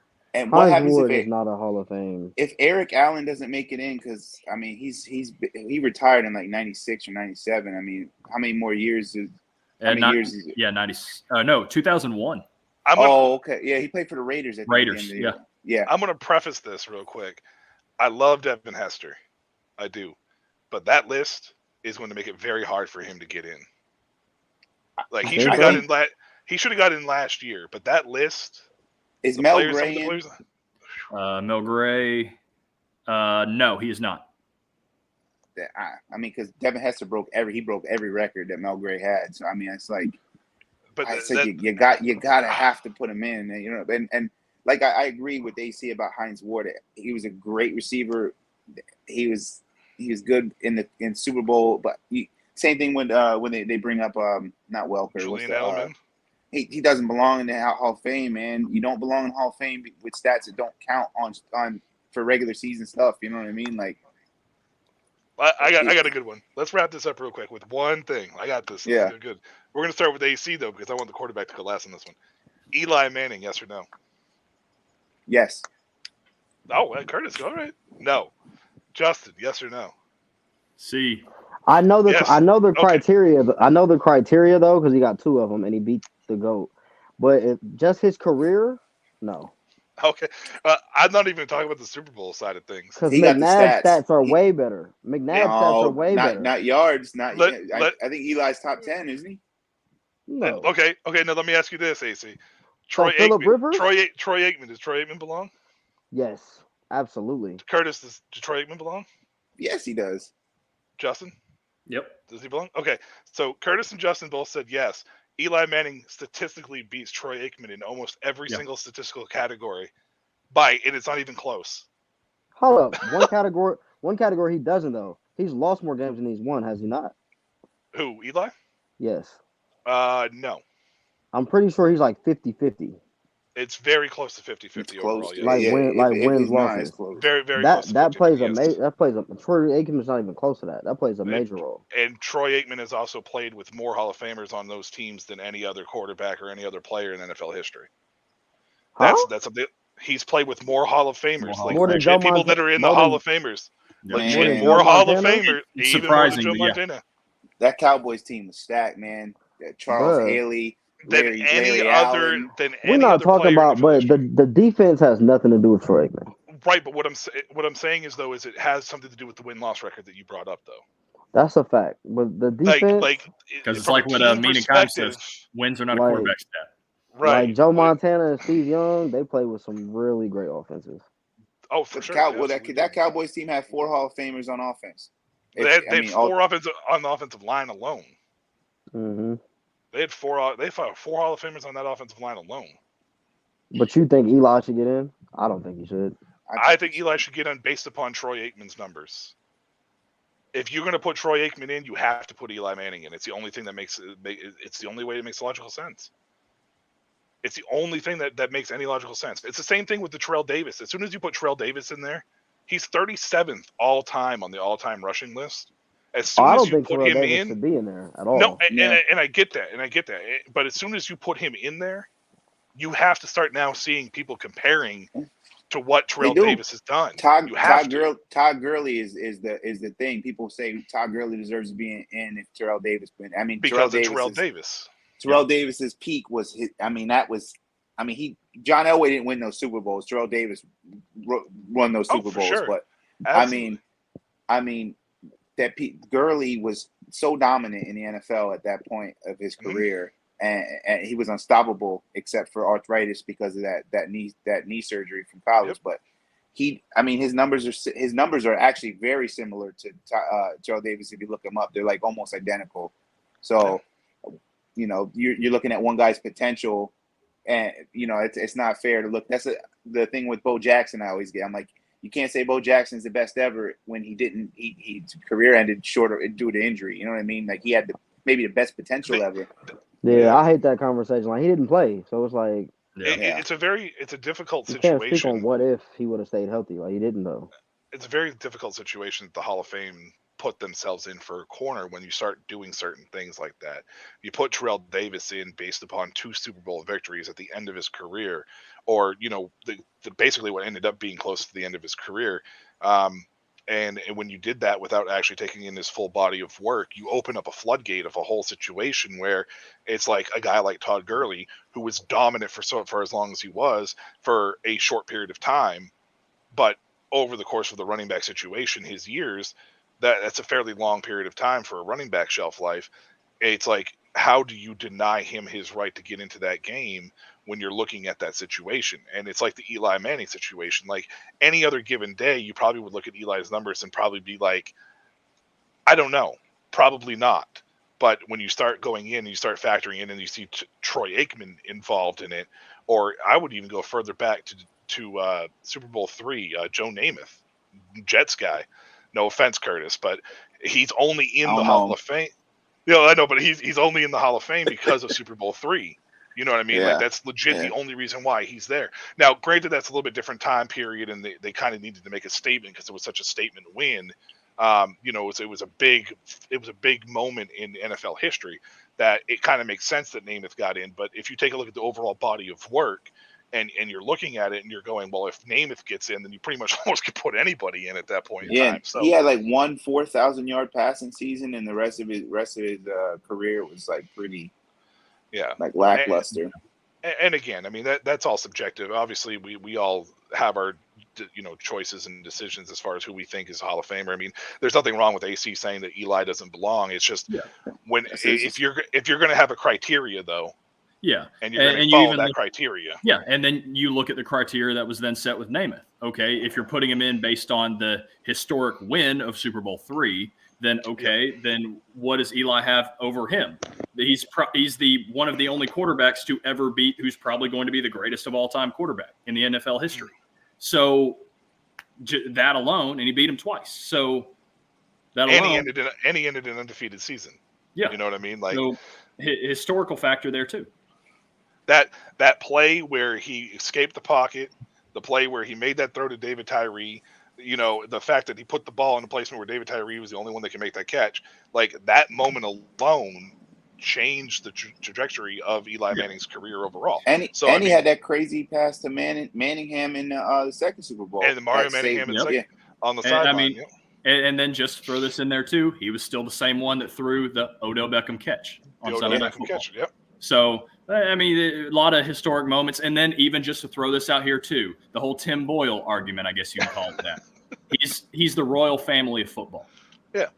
Yeah. I mean, and that's the only reason why I asked the question. I think it's just a fun little question to ask. But, I mean, I have people that I know that are on both sides of the fence. Yeah. But, when you take a look at Troy Aikman's numbers and you overall and you then take a look at Eli Manning's, I mean, it's not even close in some situations. And, I know it's a 2 different era. Like not one was mid 90s, the other was, and you got to take into consideration that he played with the statistic all-time leading rusher. You know what I'm saying? Like that takes a huge gap away from passing attempts too, and yardage. Eli, I mean, was it Bradshaw? Bradshaw? They had Ahmad for a little bit. Bradshaw, Tiki Barber, Brandon Jacobs was there for a little bit. And, so it's like, I mean, there was, it's a different type of, it's a different game. That's why arguing those two guys, the game is different from when Troy was at his peak to when, Ben Roethlisberger versus Eli. Would you say Ben? Oh yeah. I'd say Ben, for sure. So you take Ben over Eli into the Hall of Fame?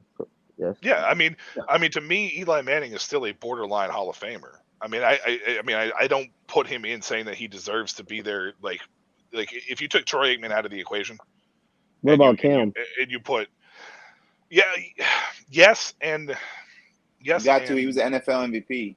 Yes, and no. Cam's another borderline guy for me, but I could see an argument going both ways. Let's put it that way. I could see an argument going for both ways for Cam, for sure. And I don't dislike either one of those quarterbacks. I don't even dislike Eli Manning. I don't even dislike Troy Aikman, even though he played for the Cowboys. It's just, or should I say, White Jay-Z. You know, come on, you guys. Who's White Jay-Z? Troy Aikman. They say Troy Aikman look like he looks like White Jay-Z. Ho. Bro, Alex, look at it. Alex, go take a look at it. Like Ho, bro. I'm not even lying. Alex, bro, go take a look I at can it. visualize his face right now, and I'm just thinking, like, what? Who said that? White Jay-Z, yeah. Bro, that's hilarious, man. Yes, he's White Jay-Z. The White Jay-Z. And just That's kind of crazy. quickly change the subject, and I don't even want to start the conversation because obviously we're too long. But Is this Matt could be Ryan a running- Hall of Famer? What? No.